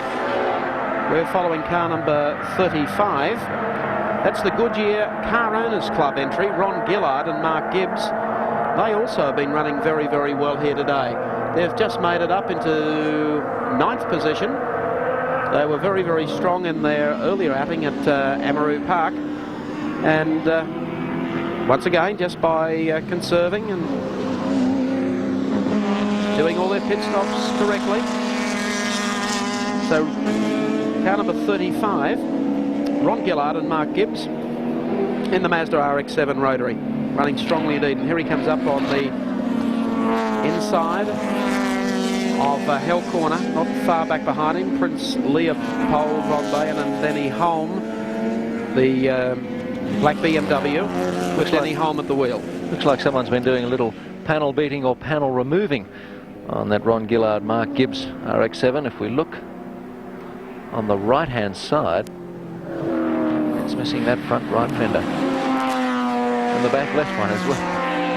It certainly hasn't made any difference to the performance. I think what we might do now is, courtesy of Castrol, update for you the Group A positions. We had a little problem last time we showed. That's more like it. Car number 61, Jeff Hallam and Armin Hahn in the Rover Mobile entry, leading. Second spot being held down by Denny Holm and Prince Leopold von Bayen. And of course we have Golson and O'Donnell in third. Then the Capri of Bo Seaton and Don Smith, and then Kraft and Gross running back in 5th spot. So Hallam and Hahn very much in control of the Group A situation at this time. And from Group A to the Group A BMW. Coming down, dropping into the right-hander. Now outright 15th. And from the BMW, here is the pit stop with car number 05, Larry Perkins coming in. And it would seem now that Peter Brock is going to do the last in. Down to Cole Young. Thanks, Mike Raymond. Yes, Peter Brock's getting in. Larry Perkins out of the car for this final pit stop. 4 new tyres going on the 05 Commodore and 2 churns of fuel ready to go. But very quick pit work here once again from the Peter Brock team. It's become a very big thing of their race today with Larry Perkins strapping him in. The door is shut. Peter Brock's just shutting the door, just waiting for the pit signal for Peter Brock to drive out of the car. But another very slick pit stop from race leader Peter Brock. For more information on the race, it's back to Gary Wilkinson in our pit studio. Indeed. Thanks, Colin. Yeah, we just saw the Group A update just prior to Peter Brock's pit stop, and I've got John Davenport here from Austin Rover, and he's all smiles. Yes. You've been looking closely at the lap chart, but you've got no worries, I don't think, have you? Well, I don't think so. Our lead car with Jeff Hallam and Armin Hahn is well in the lead of Group A by about 4 laps. And they're just moving now into the top 10, I think. Top 10 overall. Disappointment for Soper and Dixon, of course. Well, yes, but they're still running, and they're 7th overall in Group A, so that's not bad. The future of Group A in Australia, based on what you've seen here today? I think it'll be very good. I mean, the standard of preparation of all the Australian cars is very high, and I think once they get to grips with the new regulations, that you're going to have some very close racing here. The big selling point has been that it's now an FIA standard category, and will we, in fact, do you think, see overseas drivers and cars flying into lock, stock and barrel to race here? I think you probably will, yes. Certainly to the James Hardy race. Whether you'll see them in all the other races in Australia, I don't know. But certainly we've been very impressed by our trip here. Well, the word was that dependent upon the results here, the Rover team might be campaigning fairly extensively over the next 12 months in Australia. Are we going to see that or not? You better give me another 35 laps and then I'll tell you. Okay, thanks very much. John Davenport. Right now back to Mike Raymond. Thank you, Gary. John Davenport looking happy for good reason. A little bit of bad luck with Ron Dixon earlier in the day, running off and then dropping a lot of time. Of course, they weren't happy earlier in the week either, Mike, when they thought that those speed humps in pit lane were just going to be too high for their Rovers. But I think they've found that they can get over them with just enough space to without causing any problems. I think that is be furthest from his mind at the moment, as both his cars do extremely well in Group A. And, he was at one stage headed for a full confrontation with the ARDC over the height of those humps. The Rovers would, I'd say, be the lowest slung cars taking part in the James Hardy 1000 this year. And that's partially aids their great handling. Ground clearance is an aspect of Group A specifications which is free. In other words, they can lower the cars as much as they like, but of course they've still got to get over those speed humps. The lower the car, the better the handling. And the Rovers handle pretty nicely. Great scrap going on here.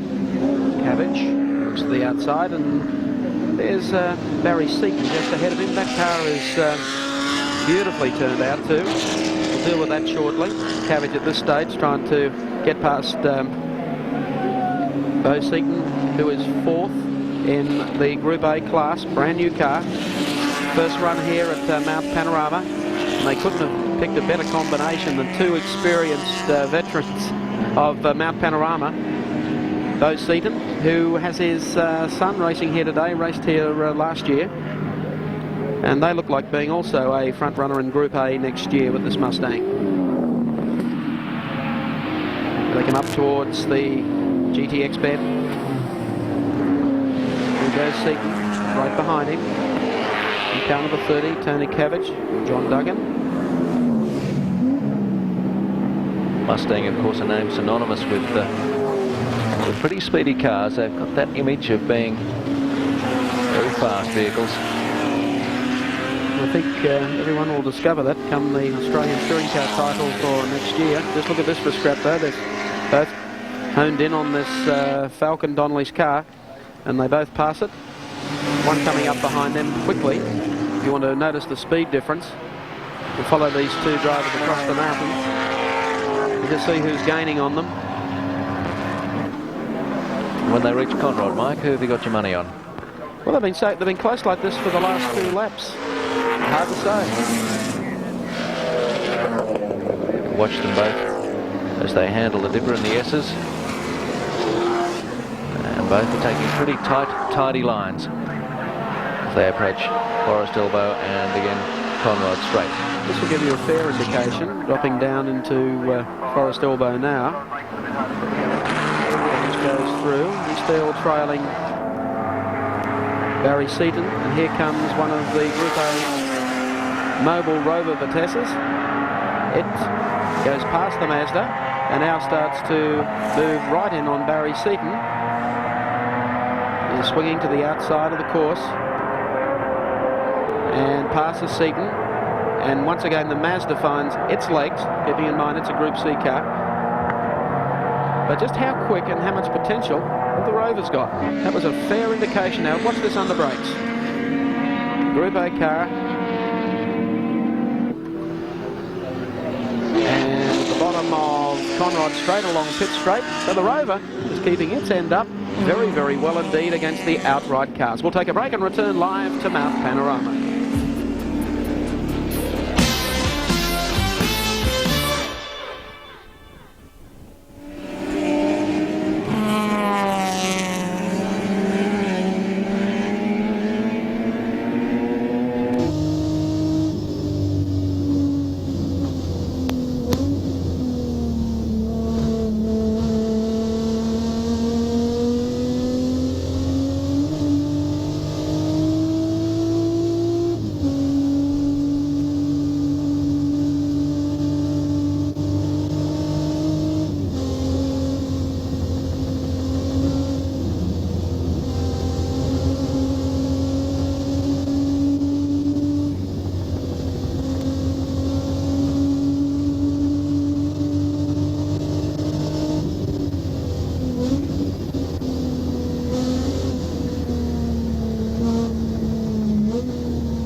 welcome back to Mount Panorama. A quick pit stop here for the 6th place car. The two independents from the ovals, that's Barry Graham and Brian Callaghan in the Callaghan Pavers entry. Ford Falcon V8, car number 47. And boy, are they running strongly here today. They started from 21st position and at last count were up in the top 6. So their car is running very, very strongly indeed. No longer in contention though, unfortunately, is car 44, the RX-7 of Peter McKay and Graham Moore. The Ghostbusters RX-7, well, some evil spirit has got into the engine and cooked it on lap 136. And bad news also for Brian Thompson and John Mann. Their Camaro has problems with the differential and looks like it's out of the race as well. Well, there's Brian Callaghan. Good running today from Brian and also from Barry Graham. Let's go down for an interview with Barry, I believe, with Colin Young. Thanks very much, Mike Graham. And Barry Graham are running in the top 10, a good performance. Yes, we've got our fingers, toes and everything else crossed. The car's running beaut. I think we're running 6th and we're just hoping we can finish from here on in. Well, both you and Brian are old Speedway hands. What's it like running around Mount Panorama in a big Falcon V8? It's pretty much Speedway at the moment. It's pretty slippery out there with using plenty of opposite lock. But no, it's one hell of a racetrack and we've had a pretty good day and let's hope it finishes that way. Any problems with the car? No, none whatsoever. Okay, that's the scene from in the pits with Barry Graham. Back to Mike Raymond. Thank you, Colin. They must be delighted to be running so highly. And obviously trouble-free, which is good to hear. Time to update the James Hardy for the last hour of action here at Mount Panorama.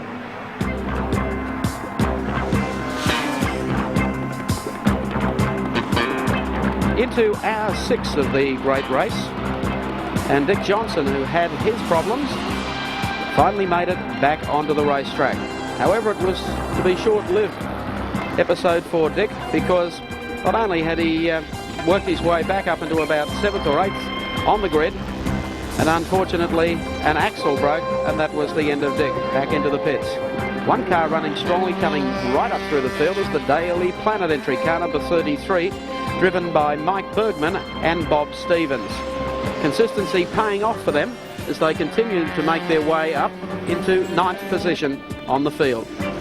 Dick Johnson finally coasts to a halt in the pit area. His 84 race is over. A little excursion there for the number 60, Steve Soper, Ron Dixon, Mobile Rover Vitesse. Pictures coming from the Racecam Mark III camera in the JPS BMW. It was close racing, as you can see here. Dixon getting the signal to pass on the inside. Alan Moffat, how long since you've seen Alan with a smile on his face at Mount Panorama? They're looking good, working their way up in the pack. An agitated John Harvey trying to convince crew members to get with it during a pit stop. David Parsons going back in the car and running 3rd at the moment. Fred Geisler, Goulburn, always a strong runner at Mount Panorama, also making the top 10, starting well down the field. Taking time out for a breather before getting behind the wheel. Peter Brock even had time to talk to Dick Johnson. One of the most consistent drivers at Mount Panorama this year, Ron Gillard and Mark Gibbs in the Goodyear Car Owners Club car, still running strongly. And for precision pit work, watch this. Larry Perkins in, Peter Brock out. And they still lead the great race for 1984. And the race continues. We're watching Brian Callaghan as he makes his way down through the S's. Once more, Barry Graham, his co-driver, and they are an extremely happy pair. I think you could tell by the look on Barry Graham's face just before that update that not even he expected to do as well as this. They're in 1, 2, 3, 4, 6th position, and with probably under an hour to go in the 1984 James Hardy, no one would dare suggest that they can't move up another place or two and finish very creditably indeed. Because they're on the same lap as Barry Lawrence and Alan Brown in a Commodore. Now, if they can just narrow that gap a little, sneak in ahead of them, 5th place would be a mighty effort from them. because they're, as we mentioned, better known as speedway drivers. But a couple of the parts of this track are very slippery indeed. They've mentioned Forest Elbow as one of the areas and Hill Corner the other. Pretty slippery, so maybe they're feeling a little bit more at home here. It's a little bit like a speedway. Slippery on the track because we've had a number of accidents, a number of people spilling oil and water on the track.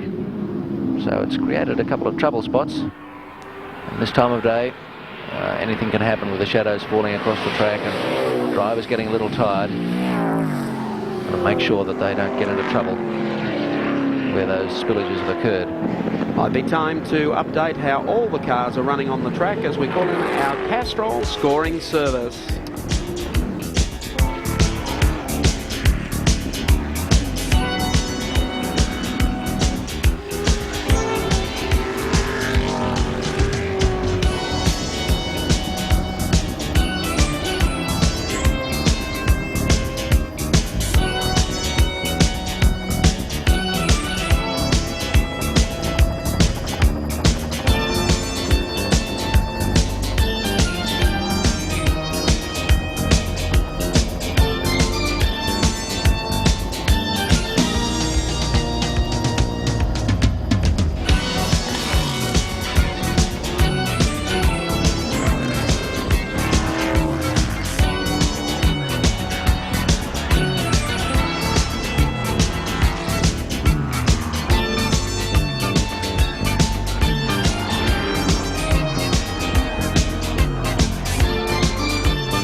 Well, that's the grid, how they're running on the racetrack in the James Hardy 1000, courtesy of our Castrol scoring service.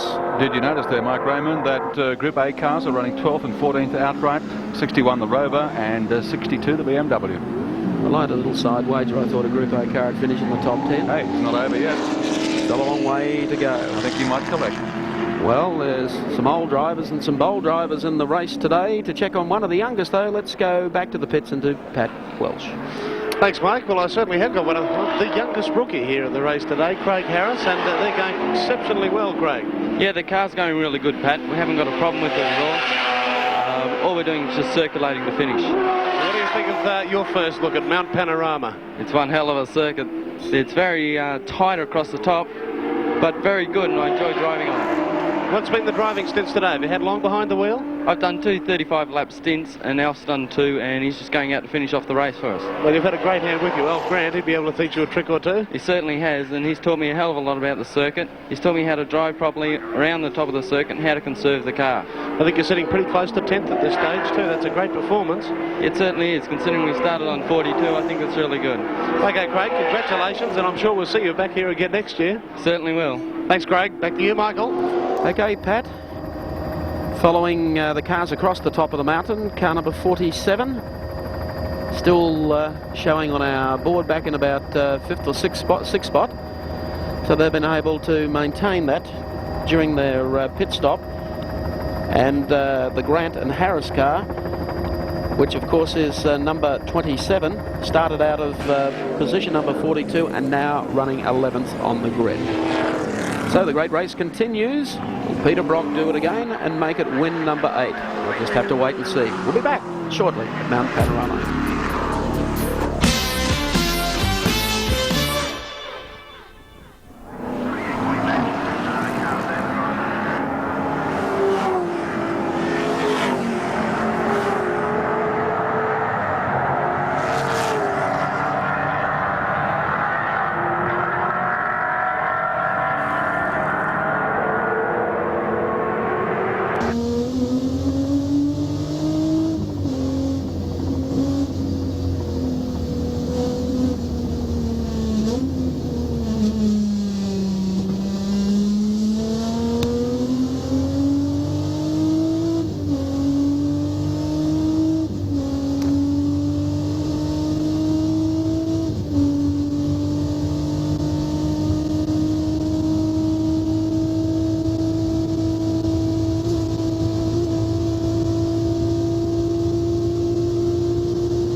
Mount Panorama. You see the sun now at the top of the mountain, really giving the drivers some problems as they race up to the top of the hill. As if they didn't have enough to worry about. Sun in their eyes. And that, when you get a few bugs on the windscreen, can really impair your vision and make things difficult. Ray Golson and Grant O'Donnell in the Alfa Romeo GTV6 was the car being passed there by Denny Holm, passing Teddy at the same time as the dealer team Commodore racing across the top of the mountain. You think he's in a hurry? I think he wants to get this 162 laps over and done with. This is our surviving race cam in car 62, a Group A car.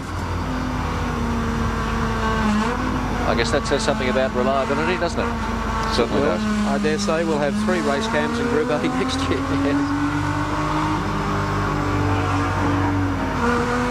Well, and there goes the other Holden dealer team car,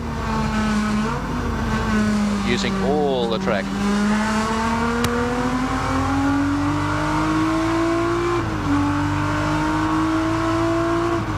Down Conrod Straight as the BMW once more. Denny Holm takes quite a wide line down Conrod, doesn't he, compared to some drivers? We're sitting about middle of the road now. A lot of drivers tend to stay right over on the left, the best line, particularly if there's a bit of breeze. They also say that keeping well over to the left, you don't take as big a jump over those humps. Keep the tyres on the road a little better. Brakes down through the gears and into Murray's corner at the bottom of Conrod. Denny Holm has seen this point a few times today. Getting a little weary, I would say now, especially the eyes would be tired. We've had some marvellous pictures. The whole new mention of following the James Hardy 1000. We've been inside talking to the drivers. We've actually spoken to a couple of them and had the camera outside in the front of the car. Well, we've had comments from 4 different drivers. Oh, no, there's a bug. Just didn't make it. One of the big Commodores is looming large in the rearview mirror of Denny Holm at the moment, and that'll be car 21. The Lusty brothers entry, Graham and John. There they are. Yeah. Coming up hard on the heels, as I said, of Denny Holm. And rookies too at Mount Panorama, the Lusty brothers, and so all the more merit to their performance. Yes, they've attacked this race with one thing in mind, just to finish if they could, and I think they were aiming for maybe a top 12 finish. They're not far off it. 15th outright on the track at the moment. And started from position number 35 in the 64 car field. So they have good reason to feel satisfied. They've done a great day's work. It looks like he's on the same lap as the BMW. So if he can get in front, he'll actually displace him in outright position.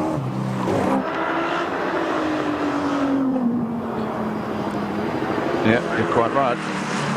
Don't forget, if you're enjoying our telecast of the James Hardy 1000, keep in mind the video cassette highlights of the great race for 1984 will be available soon from Syme Home Videos. Keep you informed on the 7 network.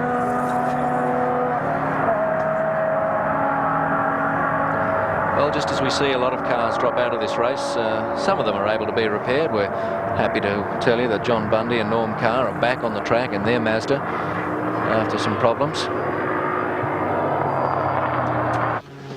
So it speaks volumes for the quality of the backup that these teams bring with them.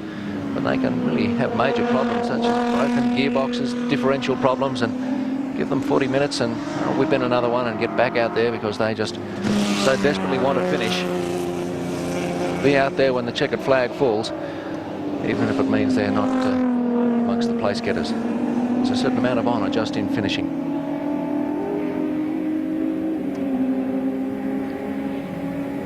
Heading up to Mountain Straight, look at the traffic. In amongst all of many cars left. Looks like they've all decided to race together. And in amongst them all is Colin Bond, who has the Alpha GTV back out on the racetrack again. He's in the thick of it, as you can see. Colin Bond, one of the veterans of Australian motorsport. It's got 4 wheels on it.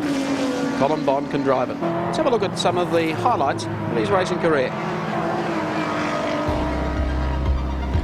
I don't think we're going to fit him in the duration of the telecast. Colin's into everything. Loves the water, sailing and jet skiing, but motor racing, of course, is the first love. Now into the Group A category in the Alfa Romeo GTV 6. Career record. As I said, you're not going to get it on this page. Just take a read from the top down. Australian Rally Championship, 3 times Touring Car Championship. He loves winning. Dislikes walking back to the pits. I saw him do that recently in a race where he had to go for a can of petrol. It'll be a long hike at Mount Panorama if that ever happened to you. Right there, Gary.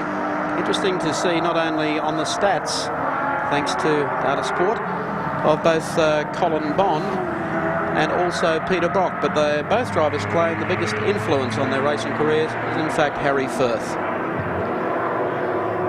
2 very successful men, Colin Bond and Peter Brock, so Harry Firth, well, he must have something. Harry still here at Mount Panorama, still enjoys his motor racing. Here's a fellow who does too.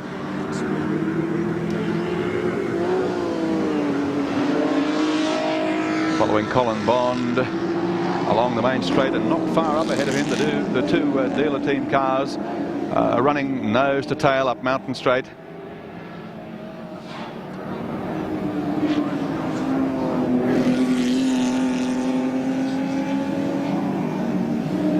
Colin Bond could tell you an interesting story when he was rally driving in New Zealand. His navigator got out of the car, slammed the door, and because there was a partition between Colin and his navigator, he thought that the navigator was getting back in when actually he just got back out. So Colin took off. It was about 4 or 5 kilometres before he realised he was on his own. There's such problems at Mount Panorama. No need for a navigator on this track. There's a lot of cars out there, but there's a few still in the pits. Let's recap the cars that haven't made it.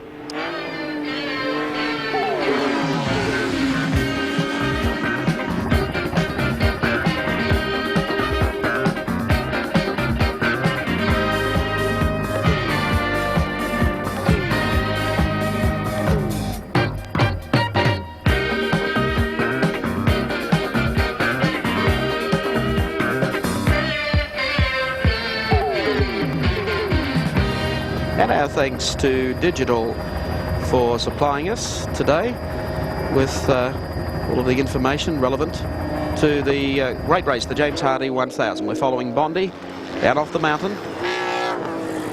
Campaigned Group E in the Super Series this year. The same car actually, now in Group A trim.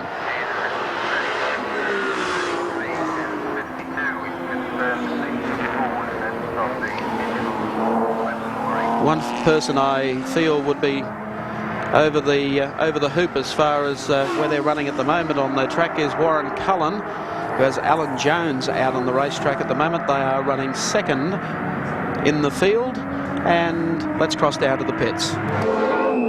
Thanks very much, Mike Raymond, the Kmart Commodore. Alan Jones and Warren Cullen in second place at the moment. Warren, Alan's out on the track. What's the strategy for the rest of the race? Well, hopefully he'll be able to complete it without any more stops. We won't really know that till about 3 laps to go. We'll just have to see what the fuel gauge says. Is there a fuel consumption problem? Well, it hasn't been up to date, but you know, as the engines get a little tighter, they tend to wear a bit more, or use a bit more fuel rather. I noticed your crew's got tyres and everything here ready to go. Are you expecting Alan to come in unexpectedly? Well, we're not expecting him to. We'd prefer he doesn't, obviously, but you know, we're not taking any chances. Okay, you're coming in with Alan Jones in this race. Is a lot better performance than the previous teaming with Jones. Yeah, okay, that's the scene in the Warren Cullen pit area. Back to Mike Raymond. Thanks, Cole. I don't blame him for not wanting to talk about the bad days. Things are the good days. Car number 13. That's a little unlucky. That's the big New Zealand man, Hoss Waswo. Yes, and he's a little shy on horsepower at the moment underneath the Hardy Bridge. That is not the place to really pull up. He climbs from the car. It's the big man himself too. Going to climb over the fence. I don't think you can conduct your pit stops out there on the main drag. So Hoss Wasso of New Zealand has his problems. The dealer team cars running first and third, and they are separated only by Australia's former Formula One world champion, Alan Jones. We'll return in a few moments live to Mount Panorama at Bathurst.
Back at Mount Panorama, this is a Mitsubishi Starion, one of two entered in the James Hardy 1000 for 84, and the only one to survive. Kevin Bartlett has gone by the boards in his entry, and this is the Arnell brothers, Greville and Lyndon from Victoria.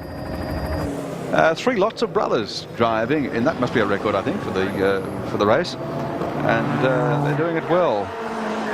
Greville and Lyndon have campaigned in Group E cars and other categories quite successfully around Australia, particularly at Calder and Sandown in Victoria. And it's great to see them performing so well here in the James Hardy 1000. They've been here before, of course, and they know their way around. And obviously, they've given Group A lot of consideration and have laid their plans very well for next year. And if they can finish the race and finish it well placed, they'll be happy. They didn't have nearly the problems that Kevin Bartlett had in conforming to the Group A specifications. Reason being that, as Gary mentioned, they've been racing in Group E, so they had virtually the stock standard Starion to play with, and they weren't attempting the modifications that, shall we say, that Kevin Bartlett was trying to undertake. They weren't nearly as adventurous or as brave, shall we say, as KB was in taking on cams. And for Greville Arnell, no problems in making sure that his Starion conformed to specifications for Group A for 1984. Coming up behind him, another Group A car, Alfa Romeo Colin Bond, car 70. In fact, three of them in line, as the BMW chasing them as well. Bondi and Denny Holm go past. Greville Arnell struggling a little to keep up with the sheer power that these other Group A cars have.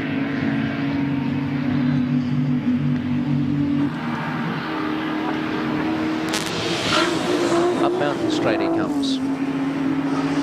And into GTX Bend. great credit to this team that the Stallion has held together so well. It's been a dominant vehicle in Group B racing this year, that's for certain. The shadows almost completely cover the cutting.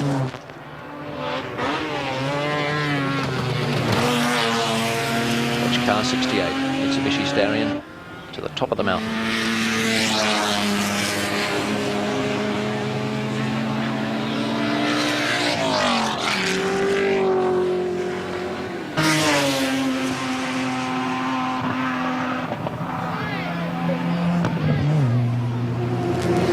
In the Group A category, the Rover continues to lead with Jeff Alm and Armin Hahn ahead of the BMW, and that's the picture you're seeing at the moment from 62. BMW, Denny Hulme at the wheel.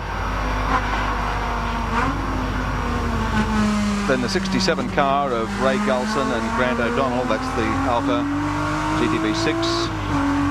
69, Barry Smith and Don Smith in the Mustang. Car 65, next placed in Group A, John Craft and Les Gross in a Capri. And then Alexandra Surplus and Bob Holden still out there and circulating in the Toyota Sprinter, holding down 6th spot in Group A. That's been a good performance. And of course with Christine Gibson and Glenn Seaton off the track in the Nissan Pulsar, Alexandra, the only surviving woman driver in the race. Let's go over to Pat Welsh in the pit area.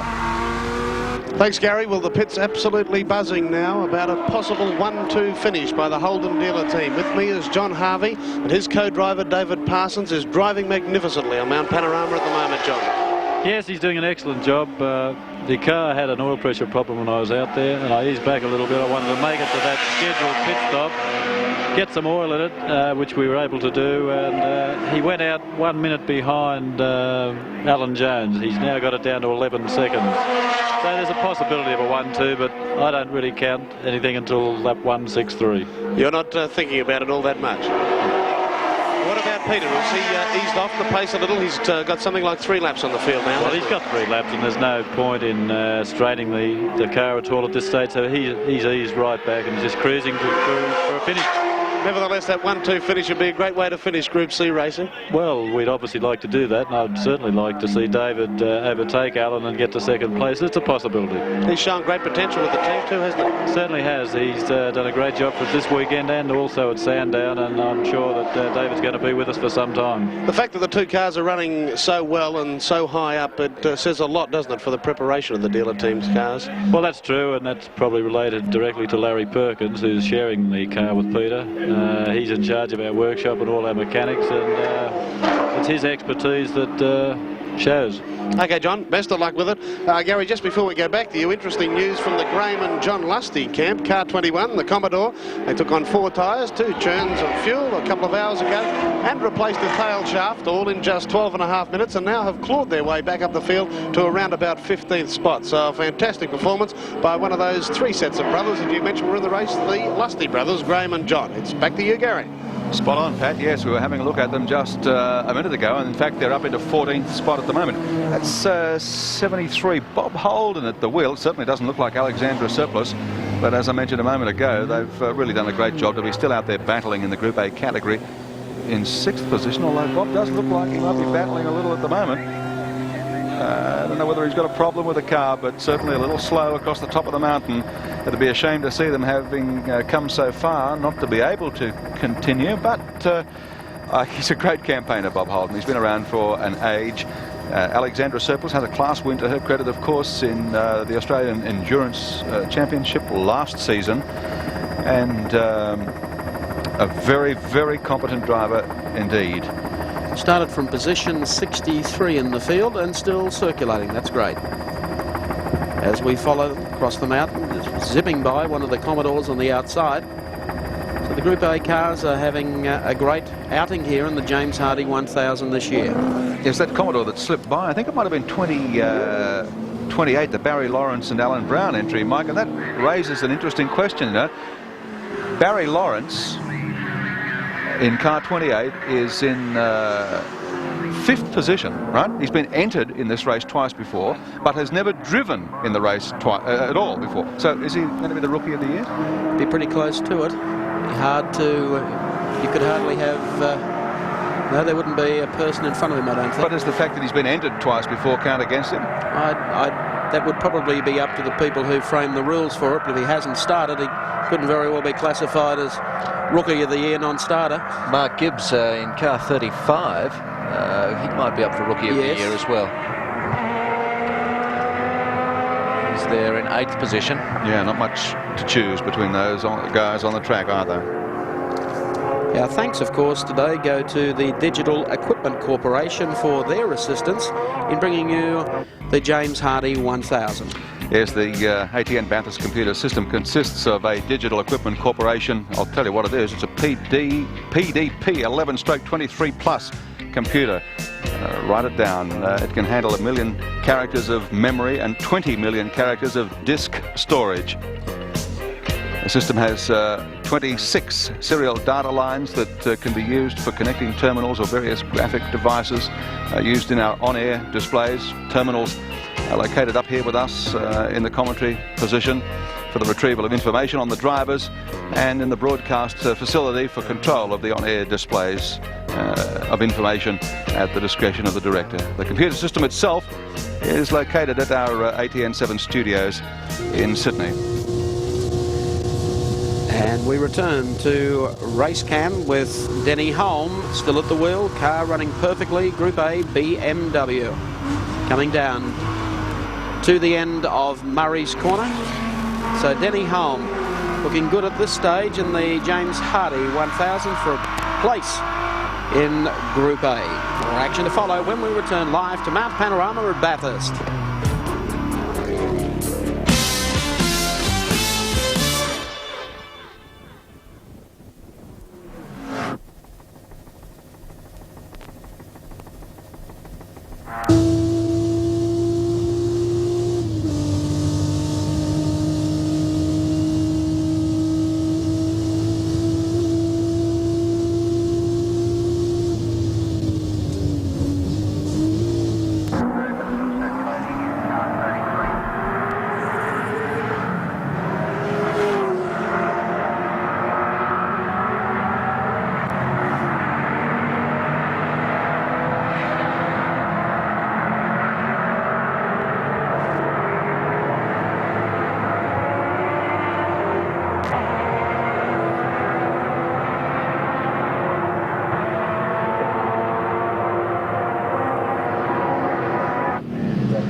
Welcome back to Bathurst and Mount Panorama, and we're watching right now Barry Lawrence and Alan Brown, the Commodore currently in 5th place. And this is certainly one of those cars that's just run a very measured race, hasn't tried to do anything silly, smart or dramatic, just hung in there.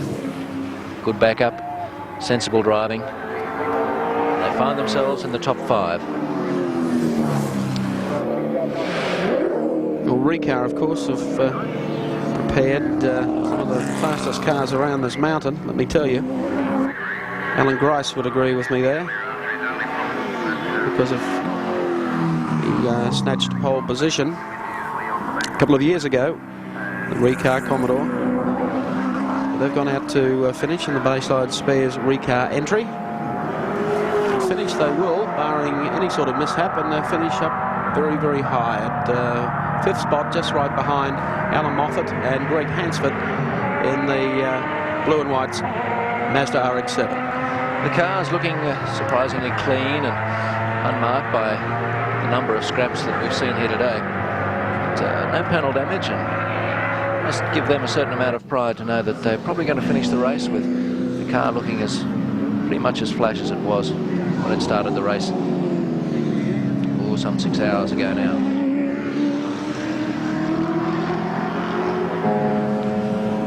Along pit straight it comes once more. Coming up behind the Craft Gross Group A entry, and should overtake that one along Mountain Straight.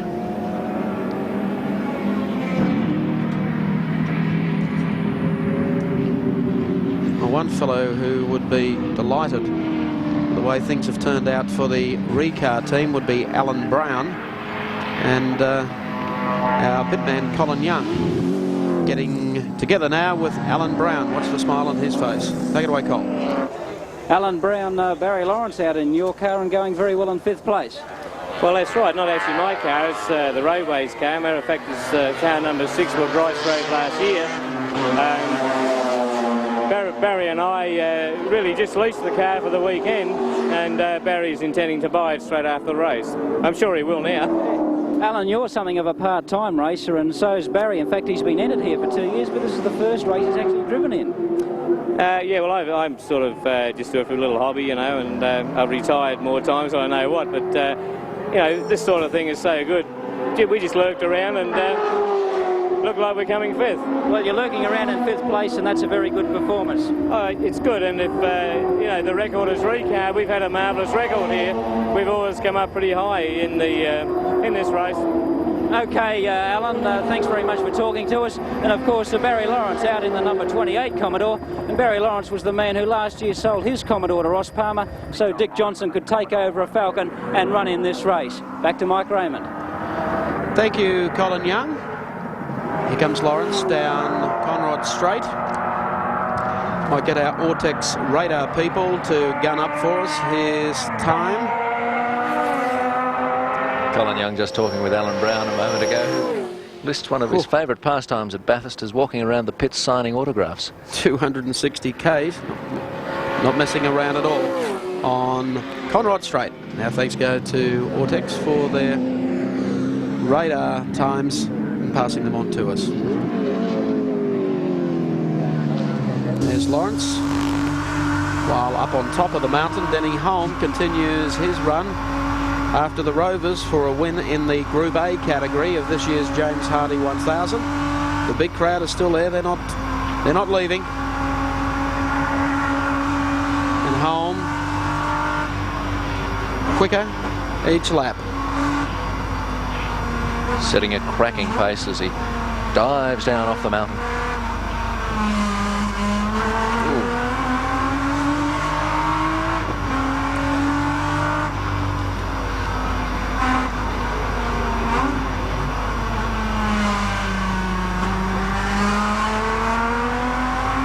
Into 3rd.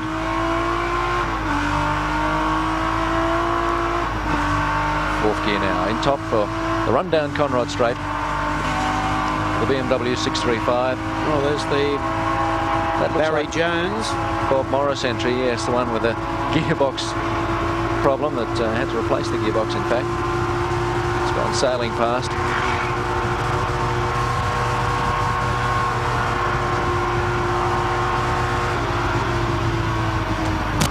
Look at the flame trickling out of the gears. Denny Holm, 235 kilometres an hour that time down Conrod Straight. Facing the sun as they come along pit straight for the left-hander at Hell Corner. Well, the big interest in the concluding stages of the James Hardy 1000 rests with the driver of car number 8. He hardly needs any introduction to motor racing followers around Australia, and I refer to Alan Jones, and here is the man chasing him. Number 25, of course, David Parsons. Jones second on the road to Yes, wife taking care of things. Obviously delighted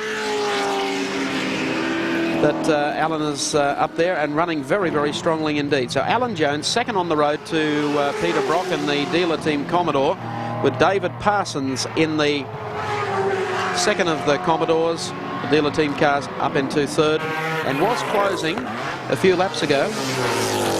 The gap was 11.98. It's dropped to 8.01 and now back to 7 seconds. So 7 seconds is the gap between second and third. It'll be interesting to see a man with Alan Jones's experience, just how he'll handle David Parsons as he comes up behind him. He must be aware that he's closing the gap. Alan Jones is able to hold him at bay, and over the next 15 minutes or so towards the end of the race.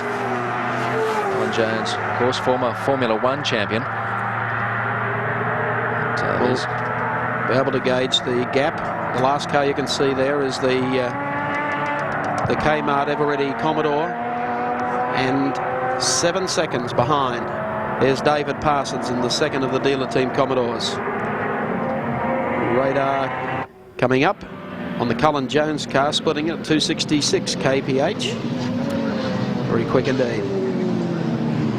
No sign there of David Parsons as yet. But Alan Jones soldiering on in Warren Cullen's number 8 V8 Commodore. 7 laps has David Parsons to try and catch Alan Jones and pass him. Catching him is one thing, passing, I would say, would be another thing altogether. Unless he has the legs and can just stream by down Conrod Straight. We're watching Alan Jones climb the mountain once more, though. No sign of the dealer team car there at the moment. Jones would be well aware of the buffer between himself and, of course, David Parsons. This man could be the spoiler to go out at Mount Panorama with a 1-2 for the dealer team. Would delight all of their followers. But they would have to be able, well, certainly Parsons is going to have to be able to pass a very determined and aggressive Alan Jones, who would dearly like to finish second to Brock here in the final Group C James Hardy 1000. And there is Parsons, so he is getting closer. Yes, regardless, it looks like a 1-2-3 finish for the General, as Commodore's putting in a pretty strong showing today.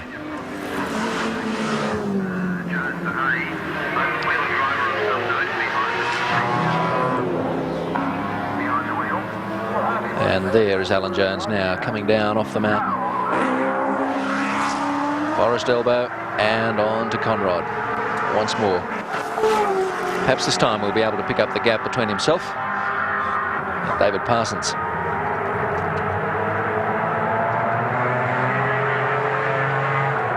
Around 265 kilometres an hour. Alan Jones can muster out of the Commodore, still at this late stage of the race. So the engine obviously running strongly.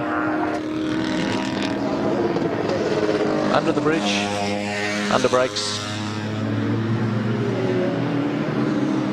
Inside the Capri of Kraft and Gross. So Alan Jones in car number 8 continues to sit in second spot. David Parsons still closing the gap, and Peter Brock still leading the great race. We'll return to Mount Panorama at Bathurst after this break.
Welcome back to the James Hardy 1000 with about 4 laps remaining in the great race for 1984. And guess who's leading? The man who was leading the last 4 laps of last year's race, and many other. It's Peter Brock in the 05 dealer team Commodore heading up Mountain Straight, passing cars left, right and centre, setting his own pace. You might check out Peter Brock's average speed.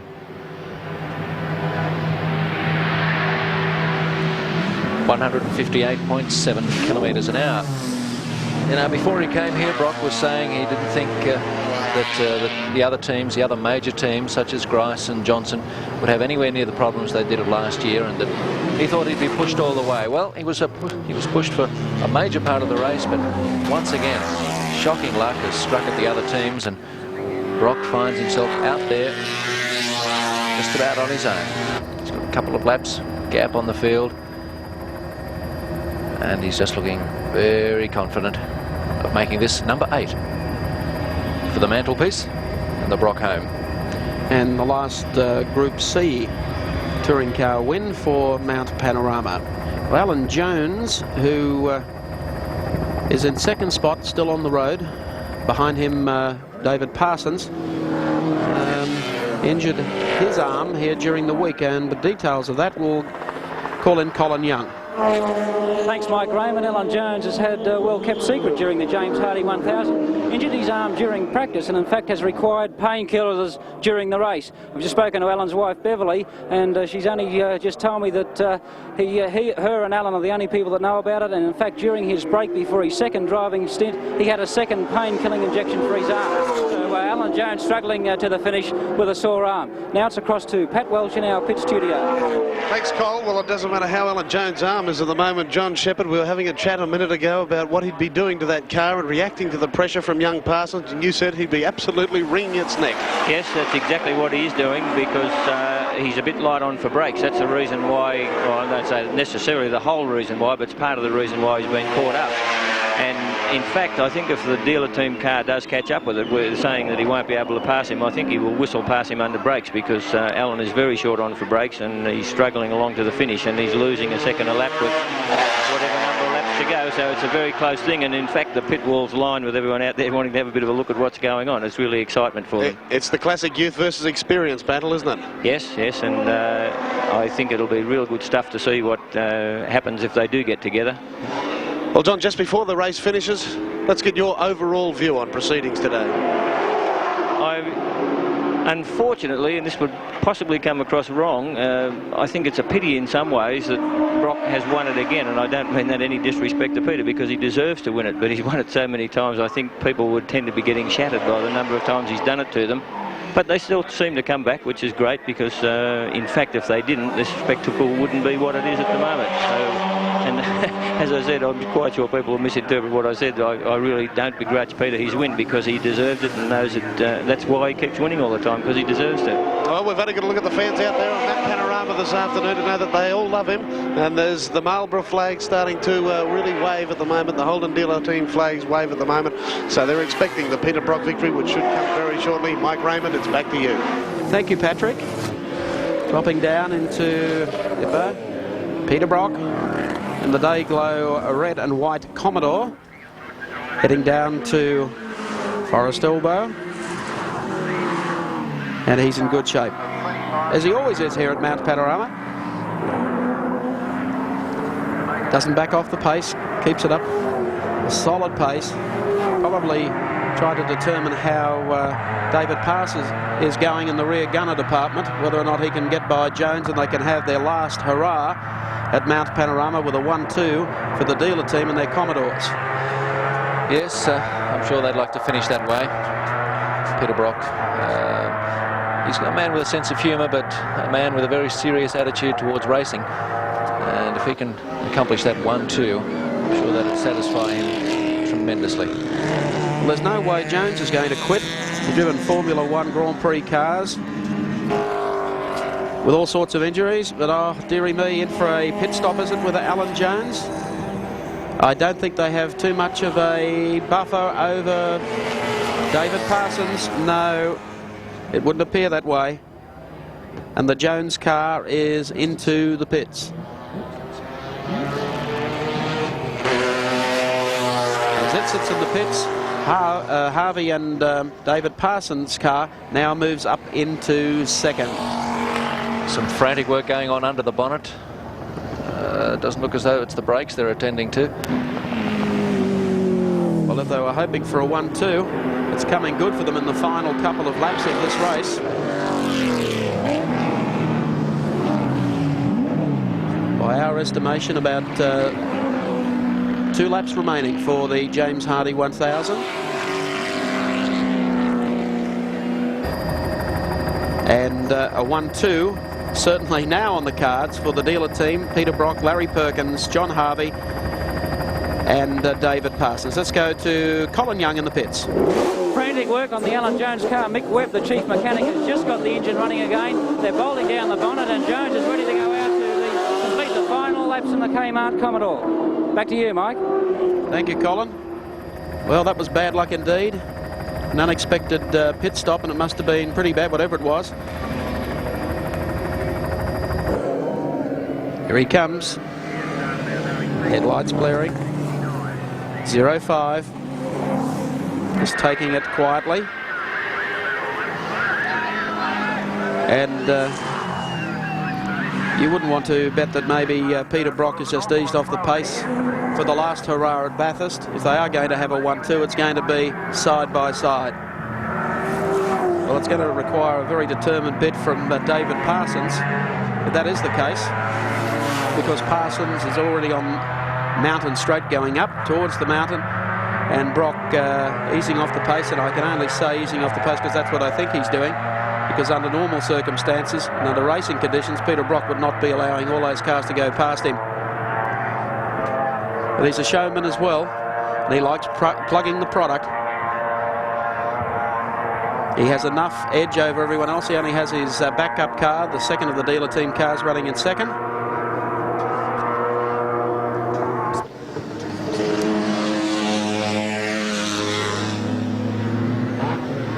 So with such a clear edge over the rest of the field, just having a look around, not running interference for anyone, and I would think that's certainly what is on Peter Brock's mind. Receiving a signal from the pits.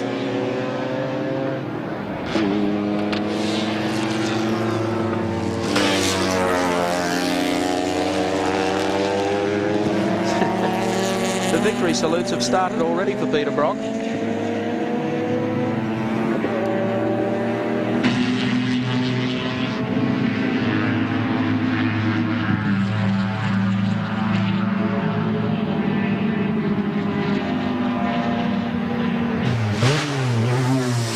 Coming up to GTX Bend for the final time. Just easing off the pace, still hanging back, looking for David Parsons, wherever David might be, but he's still well back, and unless Brock throws the brakes on and waits at the top of the mountain for him, because Parsons should be going past the pit area very shortly.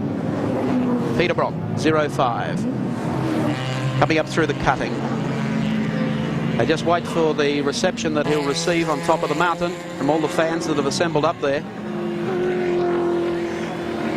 They're waving us out. Look at the fans out on the hill waving the banners, the Australian flag. Go Commodore, go. Parsons just goes past the pit straight now, so Brock's going to do this one by himself. Acknowledging the cheers and moving off to the left-hand side of the road to allow those other cars still to continue uninterrupted, and I say that's exactly what Peter Brock's waiting for David Parsons to try and form up so they can go 1-2 across the mountain. And the crowd really giving Peter Brock a send-off. The last trip of the V8 Big Bangers, as they're called, the Group C touring cars, and Brock has done it again. 8 wins at Mount Panorama. I think the mayor of the city might even call this Mount Brock after today, because this man owns this course. Through Forest Elbow for the final time, acknowledging the cheers of the crowd, waving back to the marshals, Peter Brock. Comes down Conrod Straight for the final time.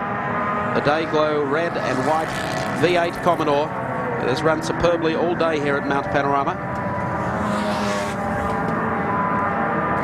All the rival pit crews leaning across the pit wall, ready to salute this champion. What a champion he is on this particular course. The final time. Brock still, I believe, waiting for Parsons. It'd be a tragedy if he fouled the plugs up and couldn't start. But I think Peter Brock has got everything well and truly in hand.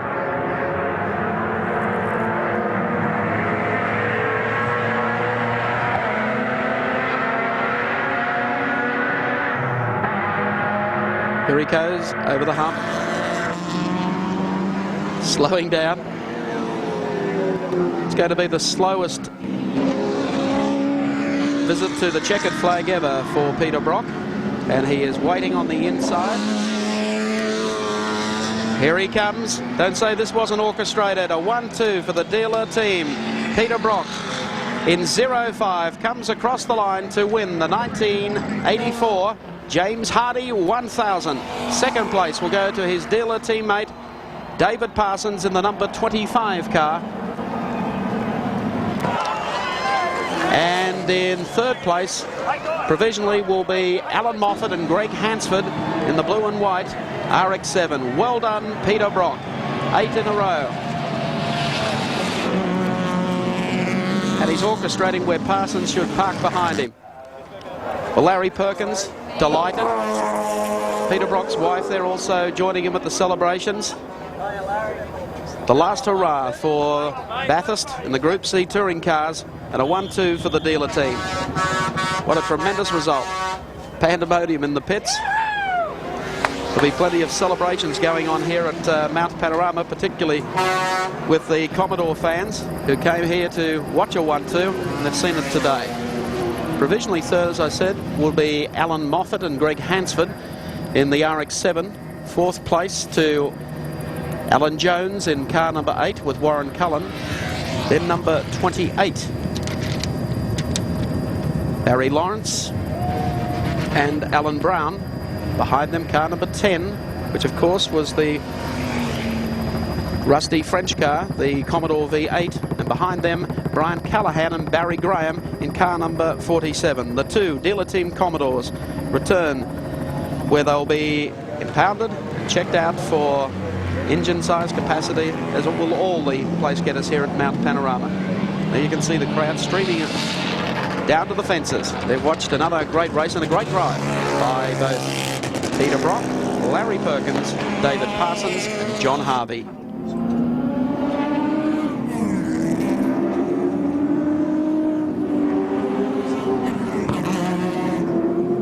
Peter Brock fans are everywhere. They're already preparing to spill out over the course to stand beneath the presentation dais at the James Hardy Centre and acknowledge their man.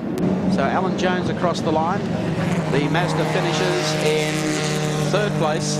Alan Jones and Warren Cullen finish in fourth. So 3 Commodores in the top 4, split only by the Mazda. There's scenes of jubilation. Everyone standing to acknowledge a great drive by Peter Perfect, Peter Brock, the winner of the 1984 great race. We'll take a break and then return live to Mount Panorama.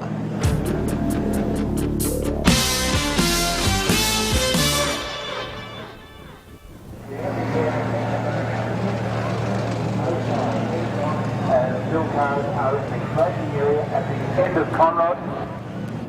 There is plenty of time for the car hasn't got yet up to the 50 cars. Time now.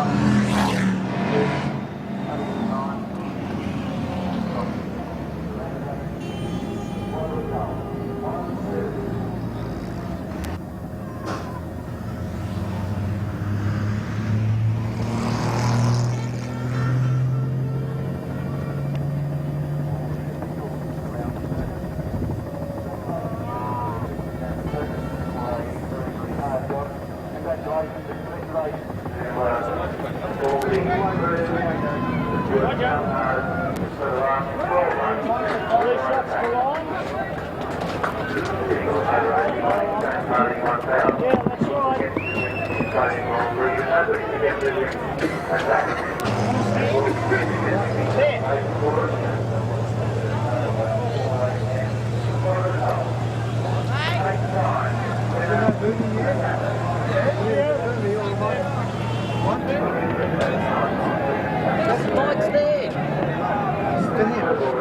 you do it?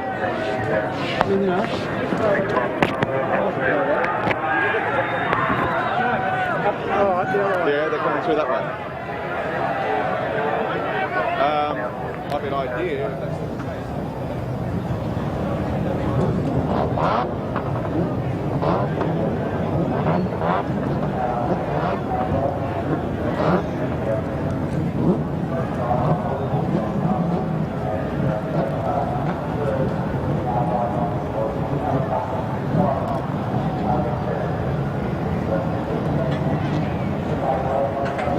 Welcome back to Mount Panorama. And just look at the fans that have streamed across this course to welcome Peter Brock and Larry Perkins to Victory Lane this afternoon. Seen a race that had its fair share of incidents.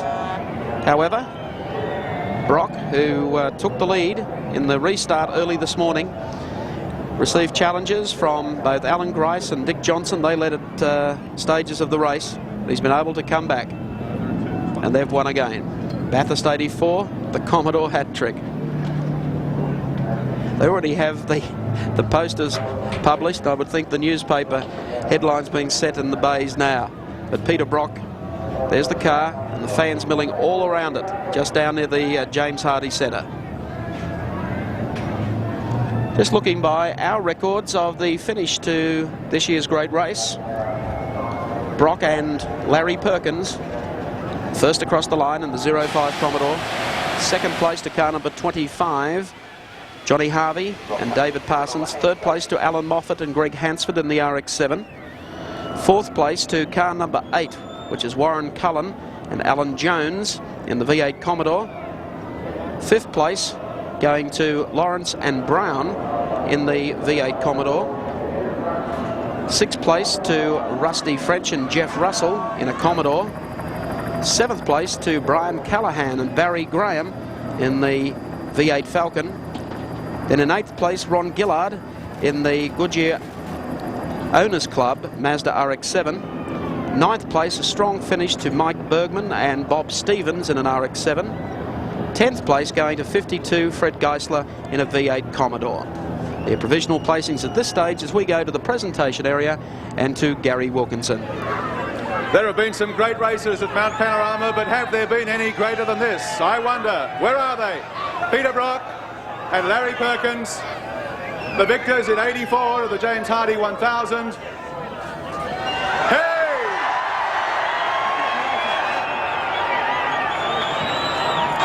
John Ford, president of the Australian Racing Drivers Club, presents the winners' garlands.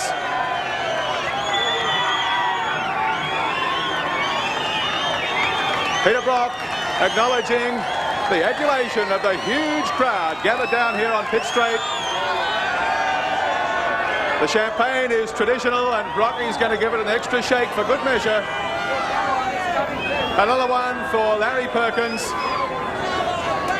Stand by for a shower. And 05 gets a champagne bath, which it fully deserves.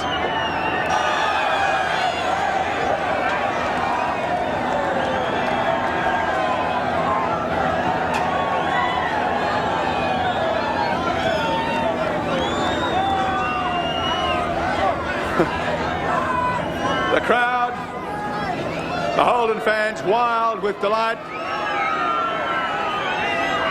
Well, after the garlands and after the champagne, I think the next thing in motor racing tradition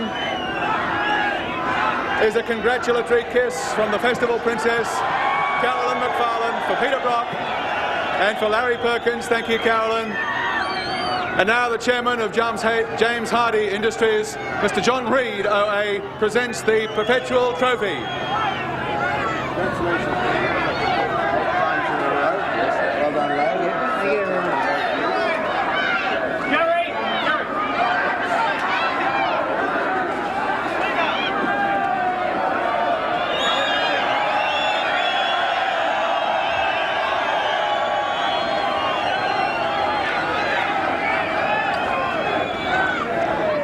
That's the perpetual James Hardy Trophy. The Australian Minister for Sport, Mr. John Brown, is here to present individual trophies both to Peter Brock and to Larry Perkins. Congratulations, Peter. John, thank you very much. I'm not going to call you Mr. Brock. Wonderful performance, 8 in a row. And to you, Larry.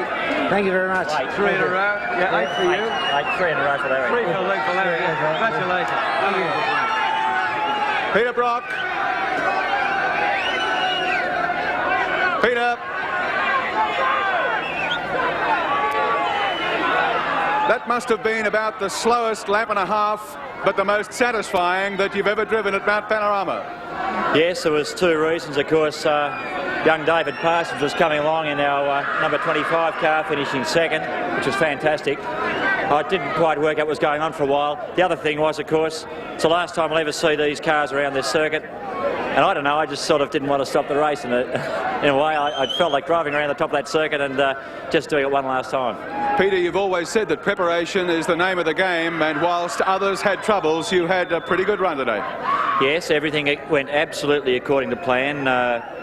They had a gear shift problem with the other car, which was a preparation problem, but not a major problem, obviously. It was still good enough to finish second. It was a credit to the boys. The car was prepared well. It was, I think Larry and everyone else in the team drove well all weekend, and our pit stops were absolutely first class. We were doing, well, the quickest was 27 seconds, I think, and our slowest was probably only about 30 or 31 seconds. And congratulations to the boys too, because that demoralises the opposition.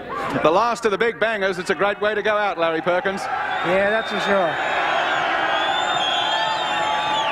Well, there's the scene at Mount Panorama. A special thanks to our 5 mechanics. They know how hard we've worked over the last 4 months, and all the abuse they've been copping for doing poor work or not doing poor work, it's all paid off in the end, and I can only thank them for getting us in this position. We haven't finished with the dealer team yet because they took the Quinella. Where are they? Second outright. John Harvey and David Parsons. There they are, without a doubt, the 4 heroes of Mount Panorama today.